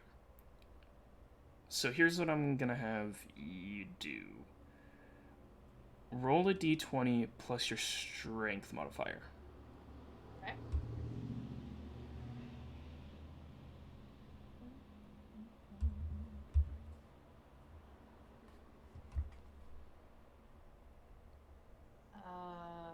So that would be 21.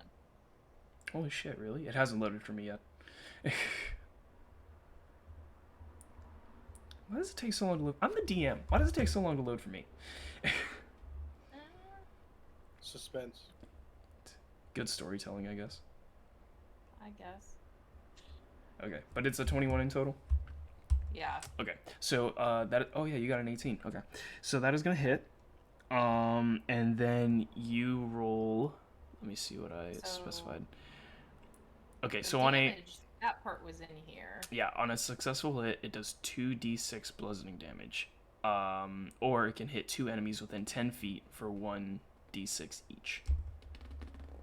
So I was intending to aim for the one that would be off to my right because it was on Vaza's left. Yeah. Correct? Okay. Yeah, you can do that one. Okay. But I'm assuming that the other one that is in front of Vaza, is not within 10 feet. It is Is that within correct? it is within 10 feet of that other one. Oh. Yeah. Okay. Yeah. So you can choose to either try to hit. You can choose to hit both of them for 1d6 each, or just hit the one. I'm gonna go with both. Okay.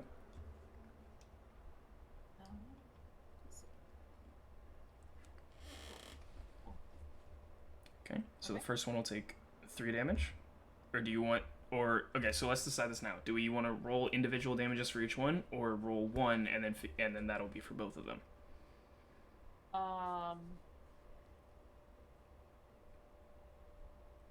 I mean, the way it's worded, I would interpret it as 1 dice roll. Okay, so they'll both take 3 damage. Yeah. All right. Let me ask you a question, Gildea. Yes. How do you throw your shield?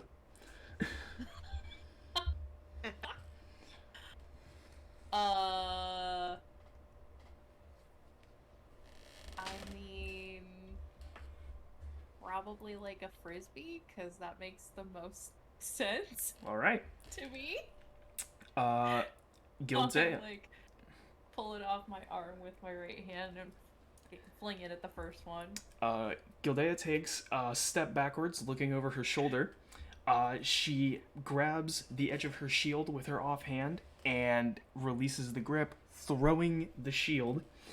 It strikes the first displacer beast as it bounces off its forehead, essentially, to get the right angle, and it slams into the other displacer beast. Now, after striking both displacer beasts, you see the shield as it flies up in the air, and with the spin you have put on it, flies back at you, and you catch it once again to place it back on your arm. You have done 3 damage to both of these displacer beasts. And as it flies me, I dodge the other way. Everyone's launching shit at me. Intentionally. Stop being so dramatic. Alrighty. Is that going to be it for your turn?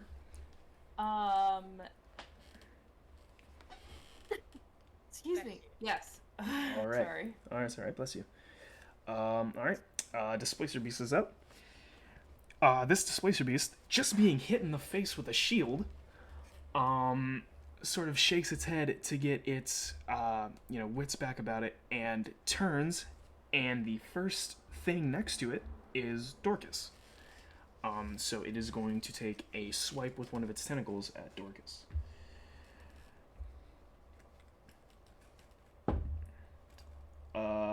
Yeah, that's a critical failure.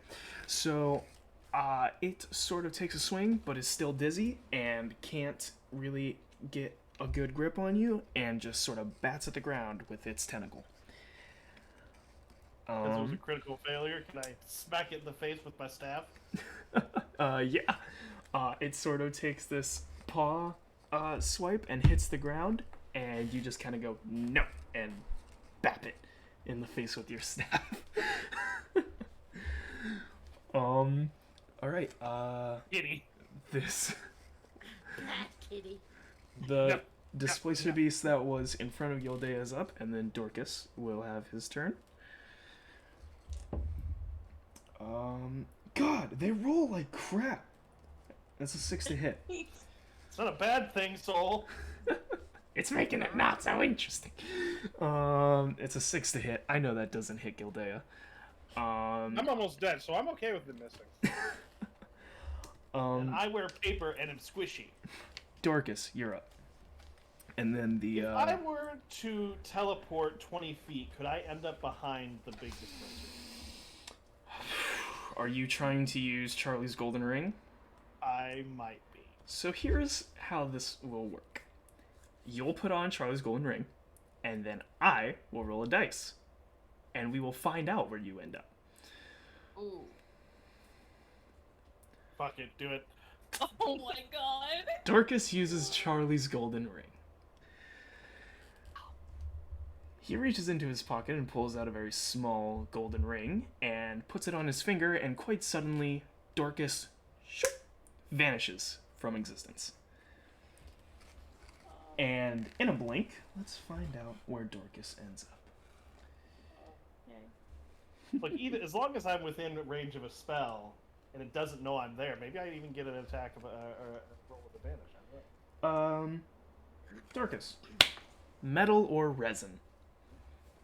Metal or resin? Resin. Resin? Very well. We'll use this one because it looks magical.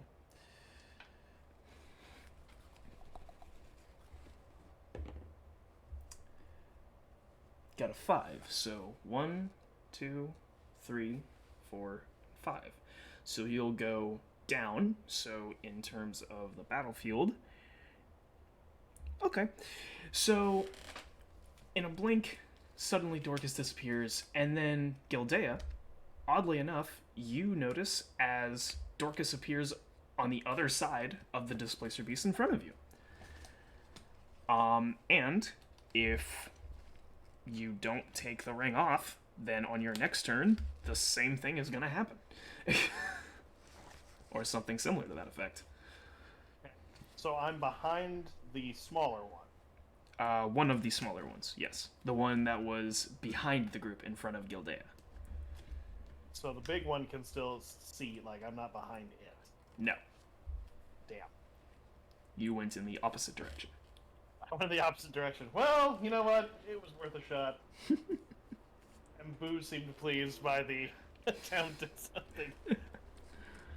So, if I attacked the smaller one, would I get advantage? Because I'm behind it. Yeah, I would say so, because it doesn't know where the fuck you just went. So I'd say if you want to attack it, you could roll with advantage. I do want to do that, so that just means I rolled twice, right? Yes, and then we take the higher of the two numbers. So you got a 15 on your first chromatic orb. Okay, so the 15. Yep, we'll take the 15, and that does hit. Alright. So, we're going to do fire again. Okay. It's not bad. 17. Not bad at all. Goddamn. Alright. Once again, I'm dumb, so I gotta do quick maths with a calculator. Okay. So you end up behind this Displacer Beast, which does not know you're there, and you launch out a fiery chromatic orb that strikes it. It howls and spins around. The fire does not stay, but the back and rear end of it is severely charred. It is still standing, though.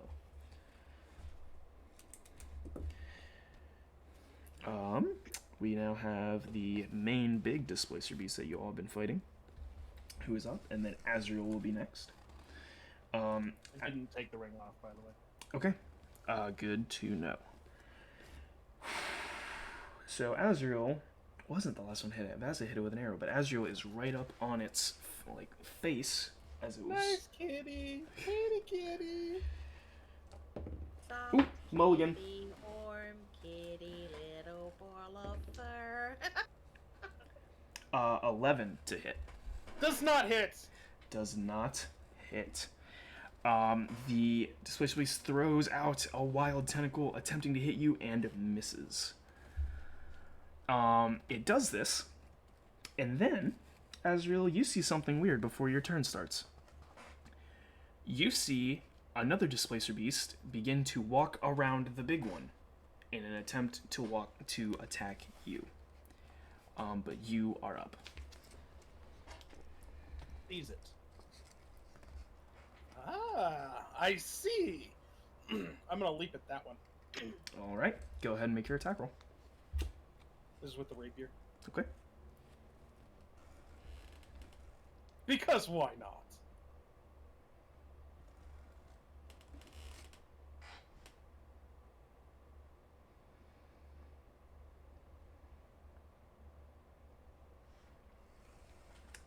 $18 to hit. That hits. You leap across the Displacer Beast that you're currently fighting and plunge your rapier into the ground as the shadow of a fake Displacer Beast disappears, and you collapse onto the forest floor. Clever girl. Is he prone? He is prone, having fallen, attempting to hit this displacer beast. He leaps. When he says he leaps, I assume he jumps at something. I mean, he's not wrong. So you are now prone. Vaza. Unless, Azrael, you have something else. I don't think so. Let me see.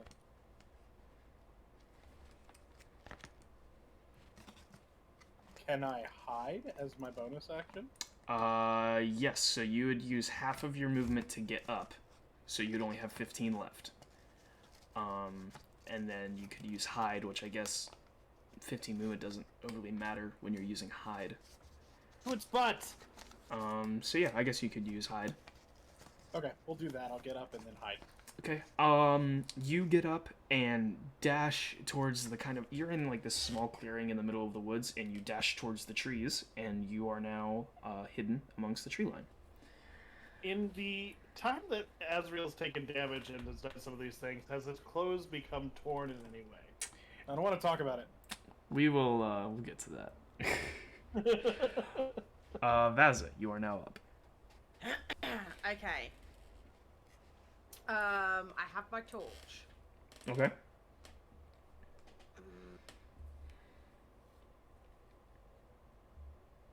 Can I drive my lit torch into the ground in front of me and use it to light my arrows and fire flaming arrows?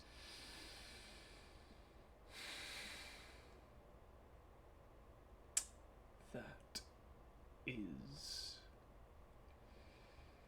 I'm gonna say yeah. I like the creativeness of it. I'm gonna give that to you. Yeah. I'll say you can use your torch to light your arrows on fire. I use my torch to light my arrows on fire. What do you want me to do for a roll? For the flame. We'll damage? give you a 1d4 fire damage because it's not an actual 1d4. fire arrow. It's just an arrow that's on fire. Yeah. An arrow that's really hot.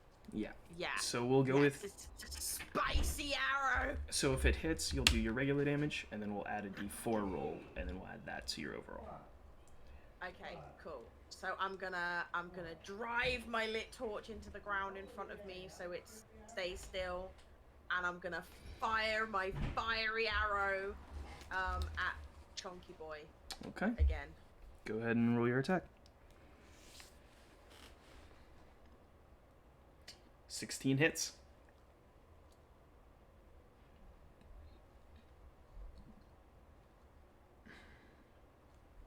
And that is a 9 for your regular damage, and then add your 1d4. Where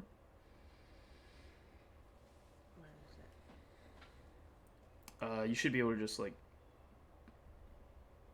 Just roll. There you go. 3. So 12 overall damage. You let loose this fiery arrow, and it strikes the displacer beast, and it sort of throws itself up on its back forelegs and lets out a very loud howl and a couple yips, and then finally it falls over and collapses to the forest floor. And this displacer beast is defeated. Take that, you little pussy. Gildea is now up. She's not here. Gildea is not here. She went to the bathroom. She went to the bathroom. I know we're in the middle of the combat. Do we want to go on a short break then? Or do we just want to... I don't know how long she's going to be. I don't... Well, hold on.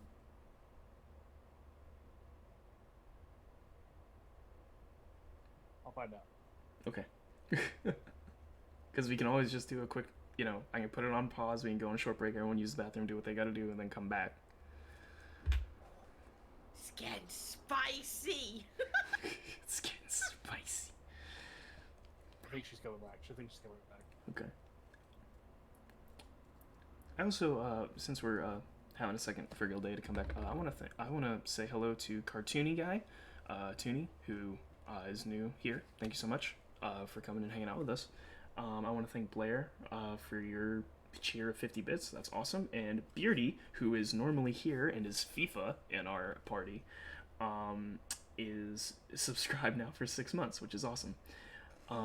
If you are new here or you didn't get to catch full episodes or whatever it may be, at the end, there will be a screen that shows you the name of my YouTube channel. You can go there, and all previous 7 episodes are there to watch. Thank you. Couple of those together, Mr. Nerd, or Mrs. Nerd, which if she's on her phone, for the 100 bits. Thank you guys a lot. But yeah, you can go on the YouTube channel and find all previous 7 episodes there. I'm gonna try to be better about keeping them updated now. So like we do alternate weeks. So like we do this week, and then next week there is a stream that me, Mystic, and Dorcas, Mr. Nerd do. We do a Souls race. So I'll try to do it so that way on that week we put in the like I put that on YouTube and then alternate weeks. I also need to get back on my normal streaming schedule because I've been just so busy lately and unable to stream, but hopefully we can get back to that. Beardy, thank you for the bits. Mystic, I don't have that linked yet. No, I was gonna say I didn't think it would work. YouTube won't give me a custom URL yet, so I was like I don't want to put it on there and then have the URL change. So yeah. But yeah, thank you all so much for hanging out. We're gonna keep going. This isn't goodbye, but I just want to give a thanks here in the midst of it. And there's more on YouTube if you want to see more. And then of course people here stream. So yeah. The couple of minutes together. This isn't a Soul cliffhanger. This isn't a good enough cliffhanger for Soul. No, this isn't a good enough cliffhanger for me. I got good ones. Just you wait. I killed the chonky boy. You guys just gifted a sub to Jax, which is my partner. You're welcome, Jax. And then Beardy gave one to Momo. So everyone's getting subs. All right.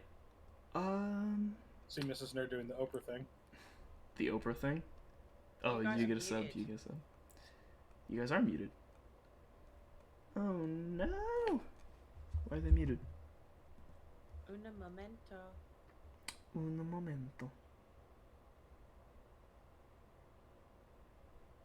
Hello?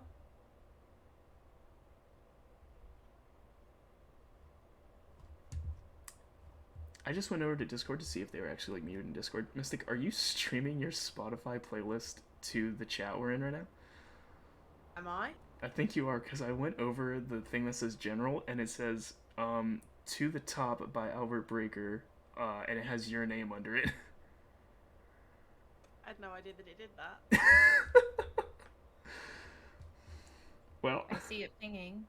Oh, there it is. We can hear you now. Yep. I got you. Gildea, you're up. Yay! There is the Displacer Beast in front of you. There is the one that you had thrown your shield at, and across from the one in front of you, Dorcas suddenly appeared and hit it with a fireball, or not a fireball, but a chromatic orb made of fire. Teleported. Oh, right, yeah. She did teleport. I found out some things about that ring that You didn't like? I don't know. I kind of like it even more. It's just going to be a little more chaotic than I thought. Well, yeah.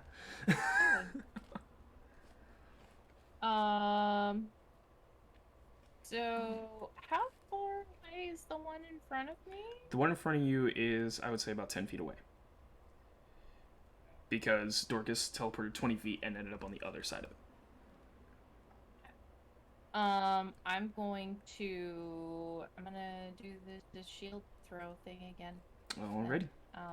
Aiming for the one in front of me first, and then to the side.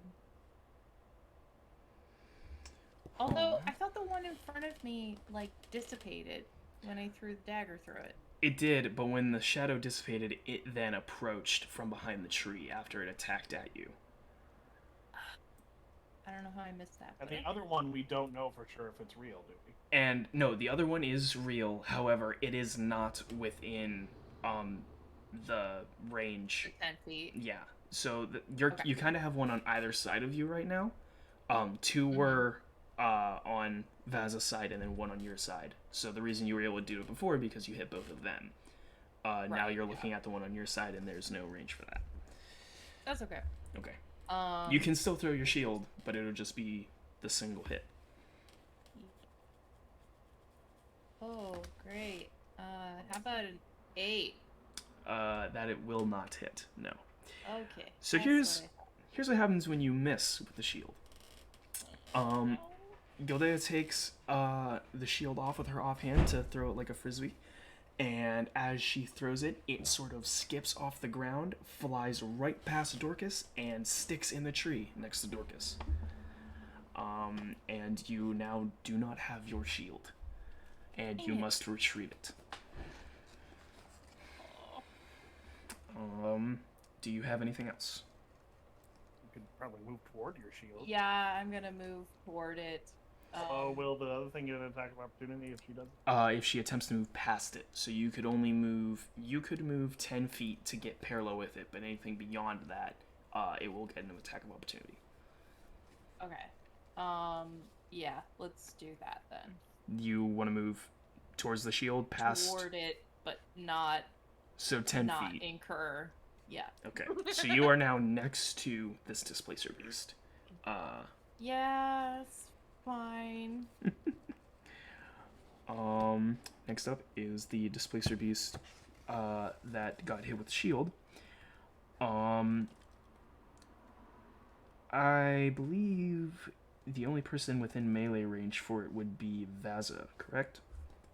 Yeah. This displacer beast sees Azriel take off into the trees and bolts after him. Vaza, you can take an attack of opportunity.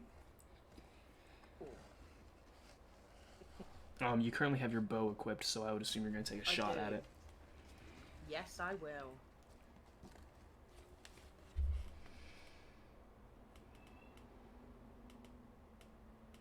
Uh, 19 absolutely hits. Well, I assumed it was. It's such a thing.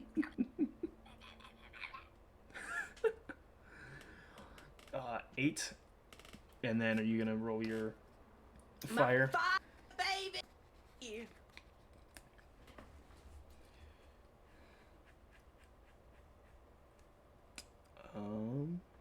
2. Okay. So 10 altogether. Yeah. Right. It takes off after Azriel, and as it does, you fling an arrow and catch it in its sort of lower half, I guess, as it darts into the trees. In the butt. In the butt. In the booty. I hit the booty. Next up is the one that got hit by Dorcas's chromatic orb, which is going to attack Dorcas, since it spun around after getting hit. 8 to hit. I don't think your armor class is that low. Alright. I may wear paper, but it's stronger than that. It takes a swipe at you, but the shield flying past distracts it, and it's unable to make contact. Dorcas, you're up, and then Azriel. Okay, so I still have the ring on. Oh yes! So, I'm gonna use that same die that I used last time, and you are going to randomly teleport in a direction, 20 feet. Holy shit. we gotta Either really bad for me or really good for me. we got the same number, so you are going to go in a cardinal direction aspect. Yeah, the way you guys came from. You feel the ring tingle, and quite suddenly you vanish from sight. Gildea, you see Dorcas look down at his hand and then suddenly blink out of existence. And Dorcas, you come back, and you are... How do I explain it? You know you're standing next to a tree. However, you are now outside of the light that was being made by your dancing lights. And it is difficult to discern what is around you beyond arm's reach. You know you're standing next to a tree, and you can still see light shining through the trees, but beyond that, the darkness shrouds everything. So I can't see any of the enemies. No, you can see the light shining through, but people and enemies are just shapes. You're in the darkness. Yes. Yeah. How high are these trees? You look up and you can't really see the top of them. You can only really see the moonlight trying to shine through the peaks. Is there any gappage higher up that I might be able to see better? You could attempt to climb the tree. I'll have you do an athletics check. Oh, I am not going to climb the tree. Okay. But I have a couple of, immovable rods that I might makeshift a ladder from. Yeah, okay. You could do that. Yeah. There's gaps Alright. enough that you could fit through. So I'm going to start climbing up. I'll use my mage hand to retrieve the one that's behind me before putting it back in front of me. Alright. How high are you going to let me climb? I would say your movement, so 30 feet up. Alright. That's what I do. Okay. Do I get a better shot? Dorcas pulls the immovable rods from his pack and climbs 30 feet in the air. And you can see the battlefield as it is, but again, everything is just kind of shapes. There's light, but most of it is obstructed by the darkness. But knowing what you know, having been in there, you know what is and isn't a displacer beast. Alright. So I'll give you that. I'll give you that if you attack something, it'll be a disadvantage because your vision is obscured. Even though they can't see me, so they don't know where the attack is coming from? Then I suppose it would just be a regular attack. And I have the high ground. I don't give a shit about your high ground. I don't care if I'm wearing a Star Wars shirt. I don't care. I'll attack the displacer beast that I attacked before. Okay. From the high ground. I'll also take the ring off. Okay. I'm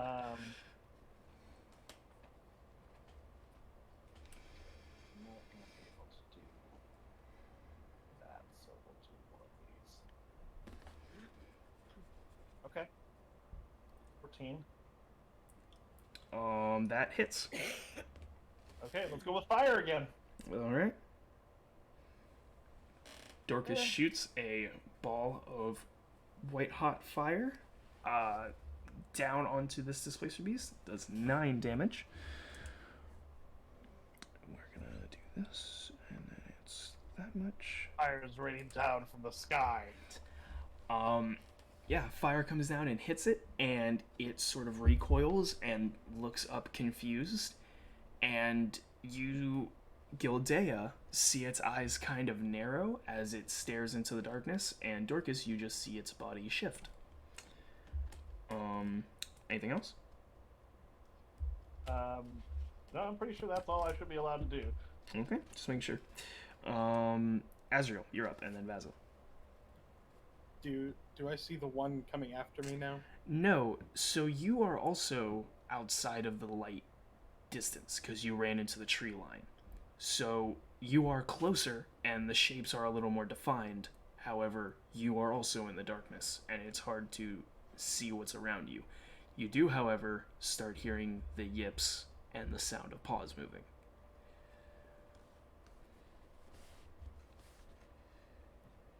How close am I to coming back into the light?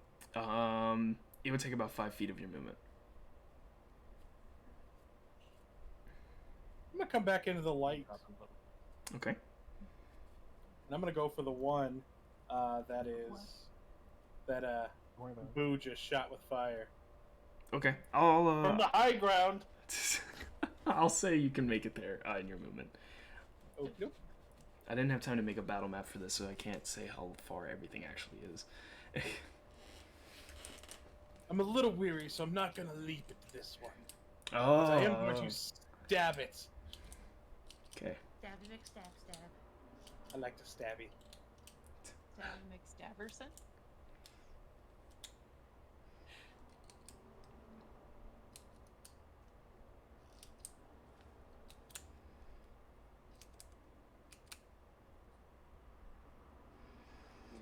Um, 10 does not hit.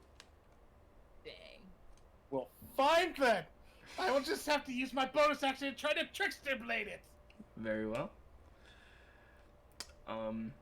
Gildea, Azrael comes rushing past you, and takes a slash with his rapier, missing, not getting a full hit on it, and then does hit by lurching his arm out into its side with the trickster blade. So this is the offhand, so we just won't take the +4.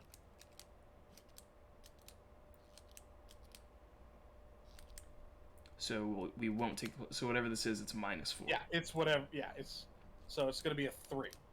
Okay.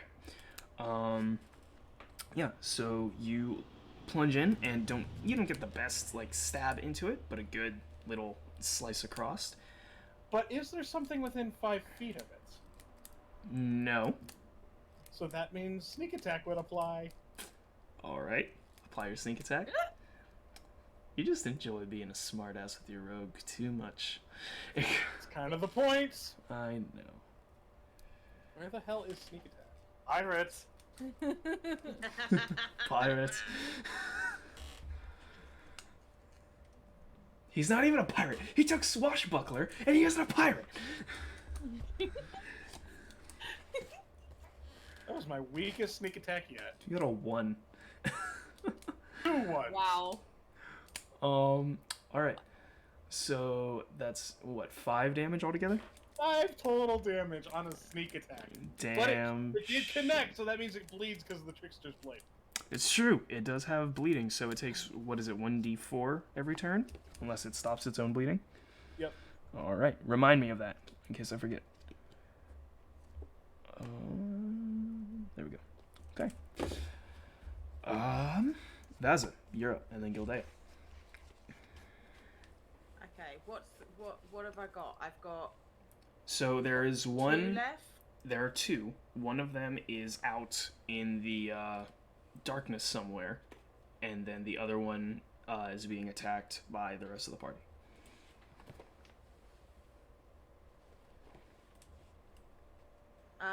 Okay, I'm gonna attack the one that I can see.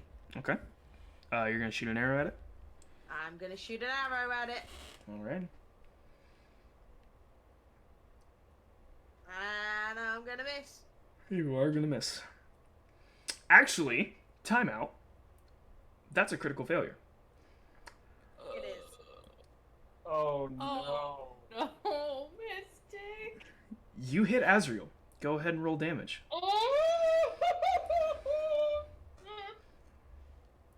Wait, before you roll damage, I'm gonna ask you right now. Did you light this arrow on fire with the intent to hit? And I want you to be honest with me. Well, yeah. I want you to roll. I want Please you to roll poorly. Please roll poorly. roll damage God, please plus die. 1d4.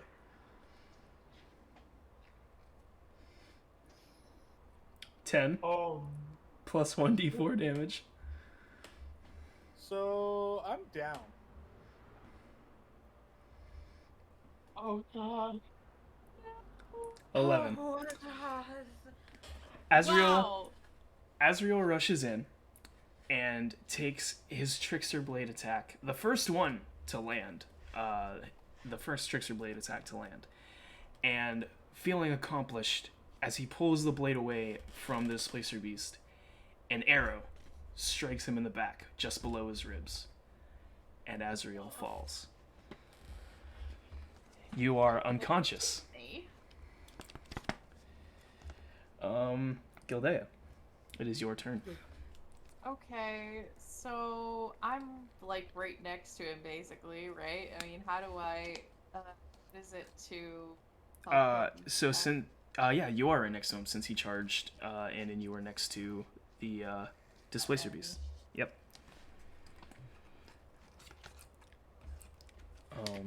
So what are you wondering here? Sorry.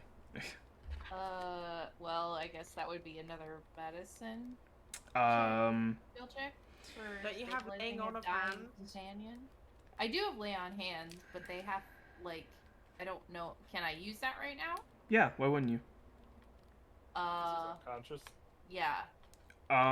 So what it would be is if you lay on hands, you would take him out of unconsciousness and heal him for the amount that you lay on hands him for. So that's so Our other healer is not present. yeah. So that's essentially what it is. So if someone goes unconscious and you heal them, they get taken out of consciousness. They don't need to do death saving throws, and you heal them for whatever you lay on hands for. Okay. Cool. Yes. So, how much health do you need? Well, I'm at 0. Yeah. What's your max? 27. Okay. Let's do. I'm gonna do 3 groups of 5 points, so 15 HP total. Okay. What? Okay, well, I'm curious what Azrael says when he just wakes up and Gildea's just over. Yeah, so, Gildea, you lean down and put your hands on Azrael, and there is a glow, and the cuts and bruises that are currently on Azrael heal up. Not all of them, but most of them. And Azrael, you take in the breath of life as you're brought back to consciousness. What happened? Nothing. You jumped and you hit your head and fell. Oh, that makes sense. Can I?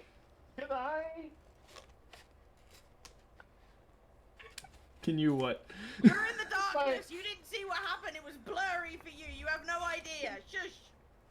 I just want to use a message in message power to be like, Matha shot you with an arrow. I like the idea of Azrael waking up and going, "What happened?" Baza going, "Nothing," and then from the darkness you just hear, "Baza shot you with an arrow."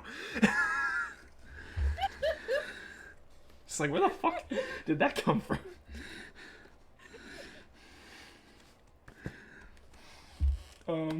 Anyway, that's your action, Gildea. Do you have any bonus actions or anything? Flaming arrow, no less. That's probably why I saw it, Vaza. Your arrow was on fire, so I could see it. Concentrate on the darkness. Can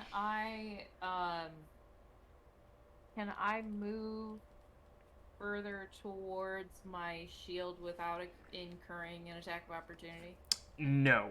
So you are still in the Displacer Beast's immediate melee range, so if you go to step away, it will get that attack. Okay. I'm gonna do it anyway. Okay. Because they haven't been hitting me. No, yeah, you're big and plunky. Alright, it's going to take this attack of opportunity here. It rolled a 9, so no, that does not hit you. So you go and retrieve your shield from the tree? Yeah. Alright. You run past and dodge out of the way of the Displacer Beast tentacle and pull your shield from the tree. You now have your shield returned. Alrighty. Let's see. Displacer Beast is up. Dorcas, Yeah, you're in the dark. yeah, but I'm up high, You are. Which is weird. the high ground. You are up high. And the interesting thing about that is that you look over and see a Displacer Beast that has climbed the tree that you are next to. And As is I shouted about Vaza shooting Azrael, isn't it? and Doesn't he have to disappear with his ring in a second as well? he took the Oh, I ring took it off. Oh. And That one will only happen on my of turn. the tentacles is going to lurch out at you. Alright. 6. Nope. Make a dex saving throw. Because you're standing on immovable rods. Well, usually higher than 10. Yeah, I will say you stumble, but you are able to stay up. Haha! Fuck you, Beat! Next up will be the Displacer Beast that is down on ground level. And it is going to take a swing at Gildea again, since it moved and it was like, what the fuck? Dorcas, you are up after this.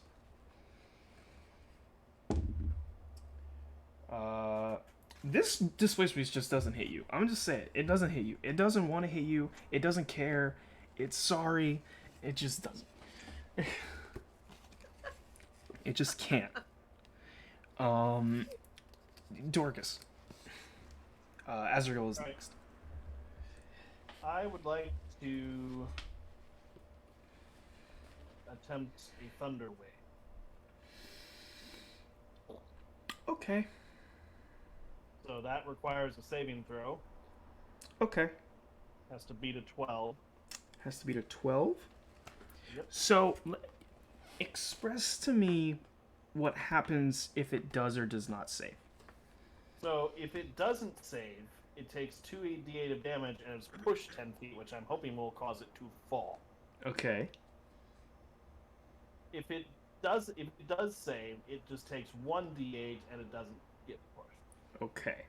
Let me check something here. In addition, unsecured objects within the area of effect, which is 15 feet, get flung, and there's a thunderous boom that's audible for 300 feet. Gotcha. Okay. So, he has to be to 12. Yep.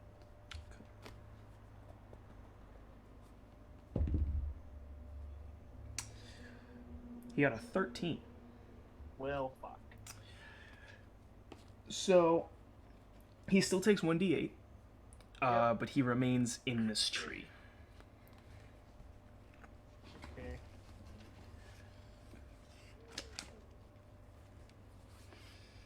Oh, no, I don't want to roll that many. How do I? Hold on. You should just be able to roll the damage on... Oh, that works. Oh, wow. A 1. one. Yeah, he Oh, yep. is shaken a little in this tree, but not much else happens. Okay, can I move? No, it's right. Is it right next to me? It is within its attack range of you.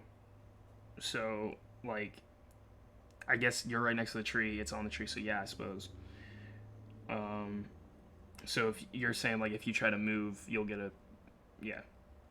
Okay, so I have the one rod. There's only one. The other one is back on me. If I put the ring back on, does it take effect in this turn? Yeah. If I hold the second rod, will it go with me? No. Well, I mean, if you deactivate it, yeah. Okay. Okay. Patty, this is for you. I am going to put the ring on and deactivate the rod, which means I will begin to fall, I'm assuming. Yes. So your plan is to teleport 20 feet in a random direction while also falling 30 feet. Yep. I like it. Okay. This is Azrael approved. I cast a shield, baby, and I'll bounce around.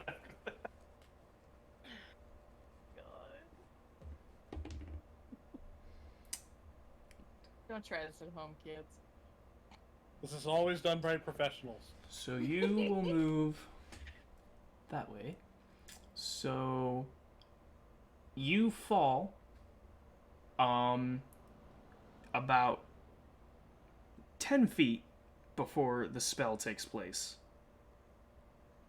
And then you are quite suddenly just on the edge of the light and the darkness. Inside the light, back on the left side of this ring, right?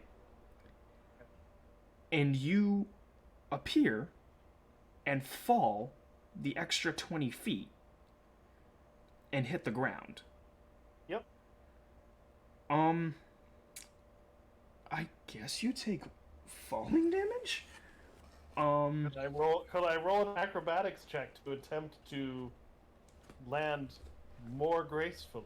Roll me acrobatic. Get more than 15 on this acrobatic check, and I will say you land with the grace of just... Oh my goodness. Azrael. A 17! A 17! This man! This man!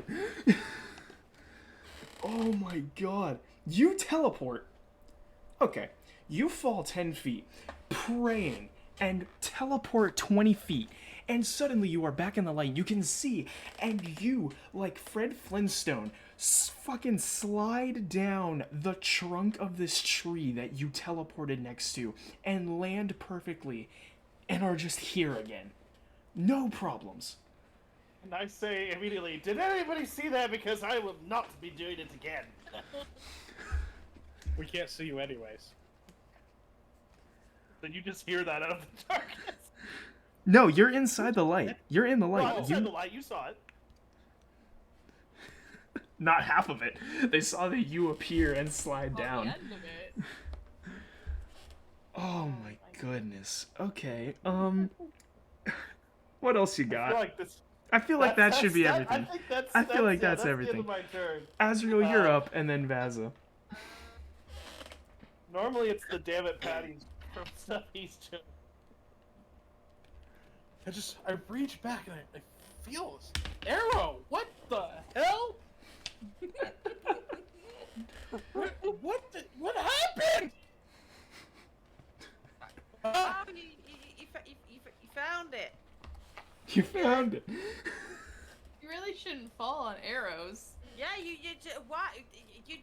I told you, you run, you jump, you do these things. That's how you should have done it. Look, example.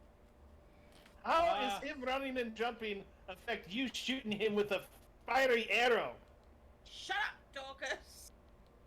You shot me! Only a little bit. I died! I'll buy you a new cloak. I need a lot more clothes after this. Anyways! I'm gonna stab at the cats. Okay. I thought you were bent over because you were just laughing, so I was like, I am- You're just... I am laughing, but I'm also answering a text, so my brain is kind of broken right now. Go ahead and roll your attack. I'm sweating in here, man.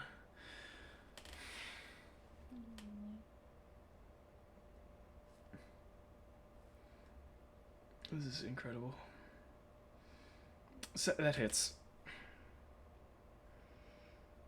And it's going to be the rapier damage plus the sneak attack damage. Okay.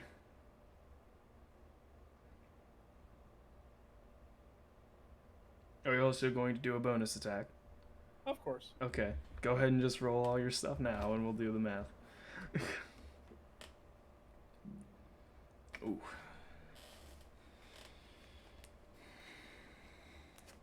That's better. Okay. So that's 17, and then plus the trickster blade if it hits. Oh, the 1d4 if it never got an attack, I don't remember.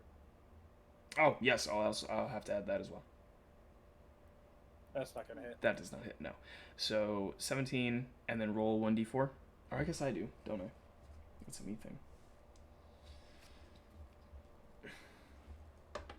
It's gonna take an extra 3.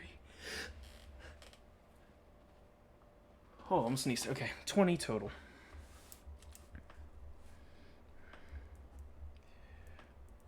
And I'm going to back up so that I don't get shot with another arrow. I won't take, since I did make a melee attack, I won't take an attack of opportunity against me. Right. Okay.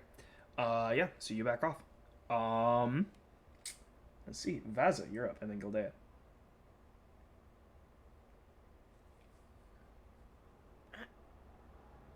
We've got 2 left, right? Yes, one of them you cannot see. Okay, I'm hitting the one that I can see. Alright. know where it's at, but I don't know that it's gonna help because we can't see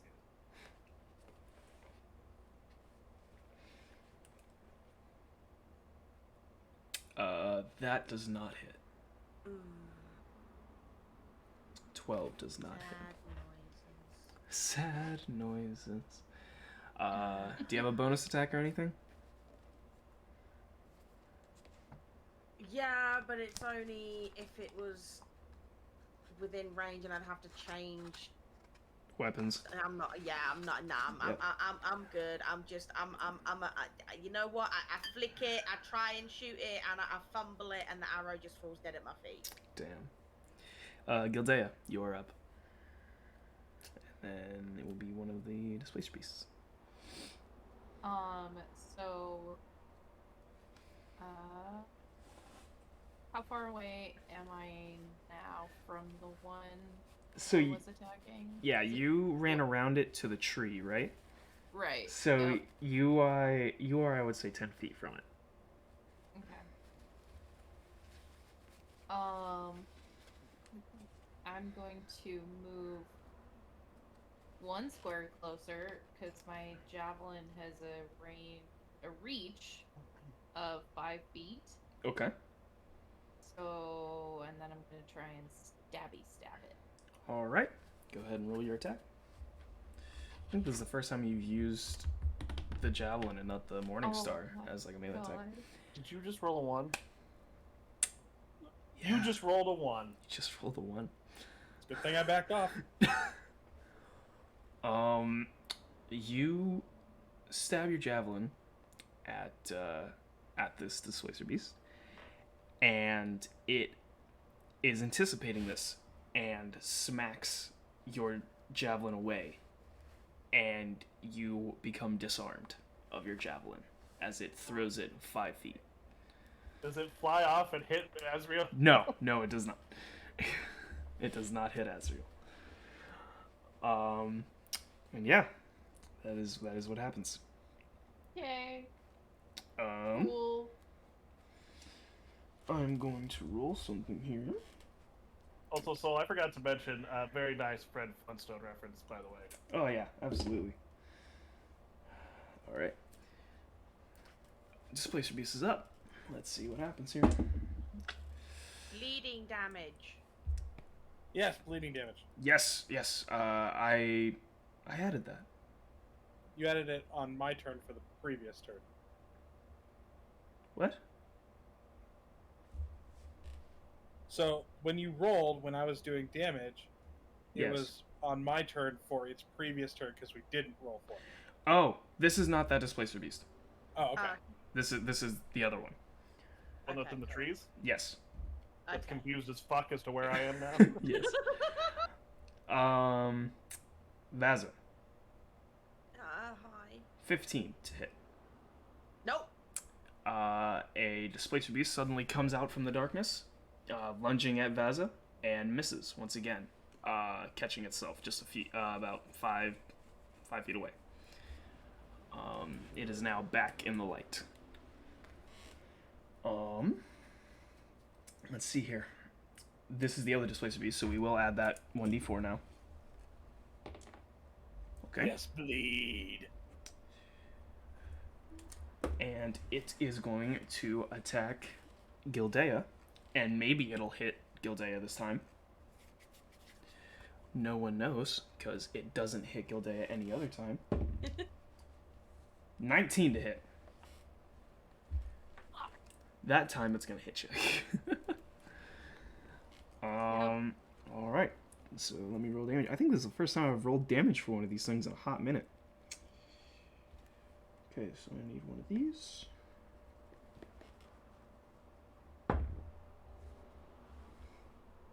Actually doing pretty well for, as a team, aside from, one was shooting the other. 9 damage, Gildea.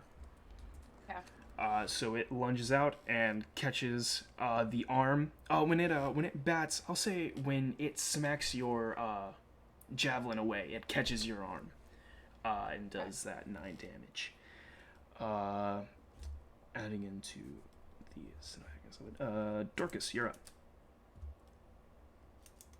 Very any other crazy shit I can do? Just no, I'm not. Okay, so I have a question. Yep. My Scorching Ray spell says that it creates 3 rays of fire. Okay. And when one of them hits, it does 2d6 of damage. Does that mean if I launch all 3, 6d6 that's what that means? if they all hit. Yeah. Fantastic. So if you Do I were have to roll separate hits for all of them? I would assume so, since it says if one of them hits. Okay. So let's send 3 of those. There's one that's taking a lot more damage, right? Yeah, the one that was fighting at Gildea is looking worse than the other. Is it bleeding? It's on. Yeah, I got hit by the. Yeah, it's teetering on the edge of bloodied, I'd say. Well, it's definitely bleeding. It's bleeding. I just mean like. Right, but it's not bloody. Right. It's getting close to that point. That's a special, like, D&D term. Yes. Okay. I'm gonna launch all 3 at that one. So here's number 1. Okay. That hits. 18. Number 2. 20. Dirty 20, that hits. And number 3. 21. That hits. Wow. So All 3 of those will hit, so 6d6. 6d6.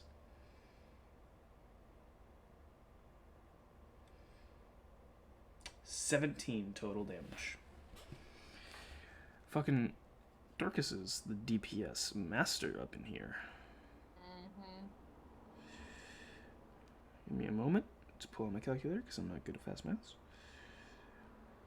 It is definitely bloodied. You throw these 3 scorching rays out, and they strike this displacer beast, burning its fur away and charring the flesh underneath as it roars out, and it is definitely bloodied and looking worse for wear. If that is all, then Azrael, you're up. Well, now that it's hurt a little bit more, let's finish it off. Alright. Gildea, put out your shield!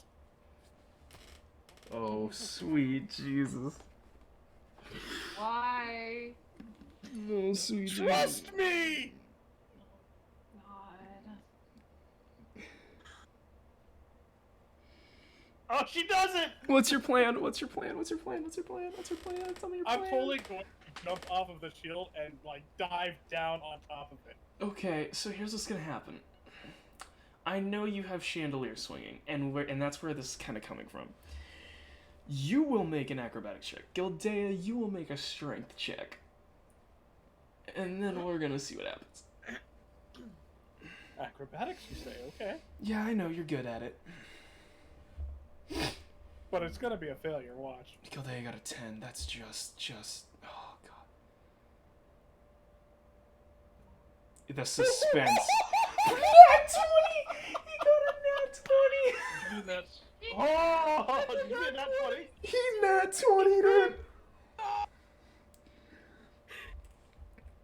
Alright. Azrael tells Gildea to trust him.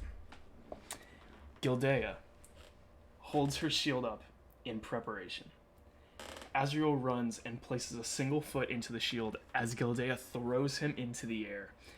Azrael does like the perfect, what is like the Assassin's Creed swan dive and flips backwards, coming down on the displacer beast. Roll your attack roll. Did he get advantage for that? Yeah, he's gonna get advantage for that, obviously. Because he has high ground? No, it's because it was cool. That's high ground.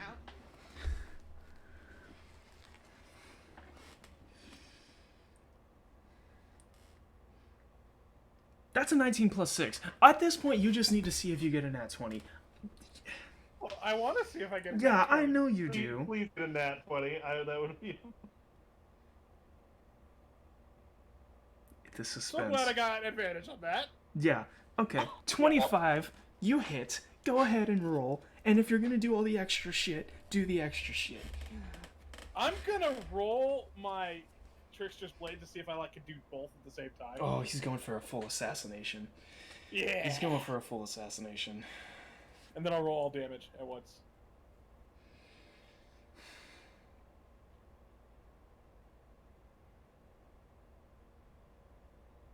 Oh, that hits. Yeah, it hits. It's a 21. That hits. Alright, all the damage.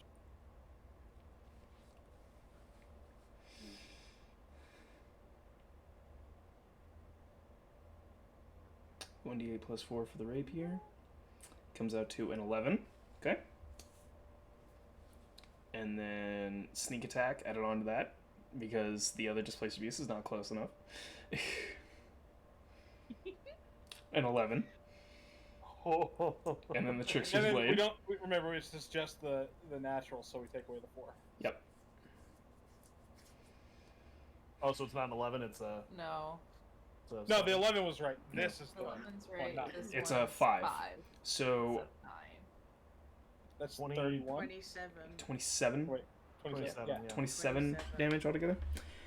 Azrael leaps into the air and does a full flip and comes down with his rapier and trickster's blade hidden in his cuff and lands on the displacer beast's back, which attempts to stand, but the weight of Azrael landing on it fully is not enough for it to throw itself back into the air.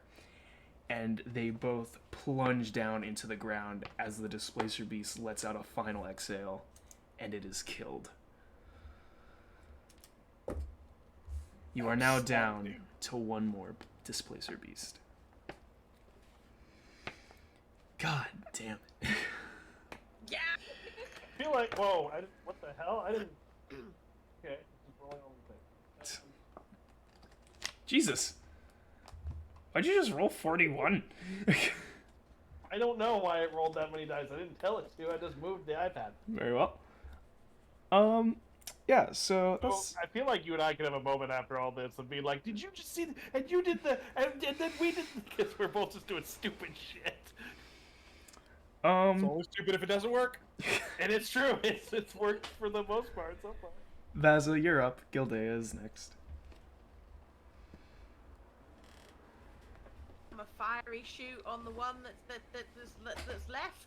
Okay, go right ahead. If you miss, who's behind it? It's interesting you say that. That does not hit. Probably me. It is Gildea on the other side. It wasn't a critical fail. It was No, not a it was critical not. failure, so I will not make you have to shoot Gildea like you did Azrael. Thank you. But you do not hit. Right. I'm gonna pick up the one that just failed off the floor in front of me and try and shoot it again, and then that one just like skids off to the side, and I'm pissed. I'm just pissed. That's just like, it was a junk arrow anyway. I'm just like, that was a shit arrow. I never wanted it in the first place. It was faulty. It had a shitty fletching on it. Gildea, it's you. Okay. I would like to re-equip my Morning Star. Okay. And then use that. Wait. Okay, so where's the last one at in relation? It's about 20 feet away. Over by, Vaza. Okay. I'm going to attempt to throw my shield at it. Okay. Which was a 20 plus my strength modifier. Yes. Oh my However, you God. rolled a 3. So, Oh, the it's not gonna matter. 'cause shield that's a 6. The shield goes flying across and skitters to a stop on the ground, 5 feet short of the displacer beast. Oh, frick. Great. Awesome. Cool. Can I walk? I'm gonna walk back and pick up my javelin, Okay. because that's only like, what, another? It's only like 5 feet. One movement square. Yeah. Okay. Would you then also let me walk in the direction of my shield? Yes, however, so you didn't move before you threw the shield, right? Right. So I would say that you can get all the way there, because it would just be 5 feet and then the rest of the way. So yeah, you would be able to do your movement and get all the way to your shield. Okay. Cool. Okay. Next up is the Displacer Beast. The Displacer Beast looks around at its dead comrades and sees all of you beginning to weigh down on it. And it puts a very loud howl into the air. Oh, God. And as it does, time seems to stop. Leaves falling stop, dust particles in the air freeze, the Displacer Beast seems motionless. The light that was shining from FIFA's staff that was pointing you in the direction disappears as the moonlight seems to freeze in air. Even. And you hear a voice come from the darkness around you. And the old man goes, I see that this is going to be much harder than I expected it to be. I thought I had one of you there, almost. Well, then fine. Let's change the rules. And a crack of thunder booms throughout the forest, and all of the trees seem to bend away from all of you, revealing just a field of logs and fallen trees. When this happens, the moon seems to fall and time seems to change as day rapidly approaches suddenly. And when you all look up to see this, you see the hooded old man hovering over all of you. And he goes, I think we are going to have much, much more fun. And drops a very, what up to him looks small in his hand, but to all of you, large ball of clay. And as it falls down on you, and your vision goes, we will end this session and see you all next time.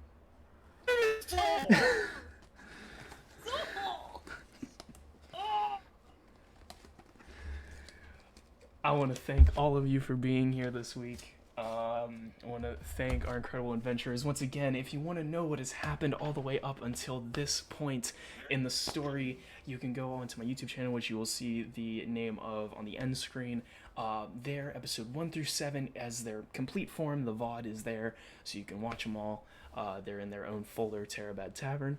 It really sucks that we didn't have our friend Beardy here who plays FIFA, but hopefully we'll have them 2 weeks from now for the next one. I want to thank those of you who were here and able to play, and that we were able to do this week. If you don't check out the Couples and Mystics stream, you should. And you actually should check that out. Their links are above their heads.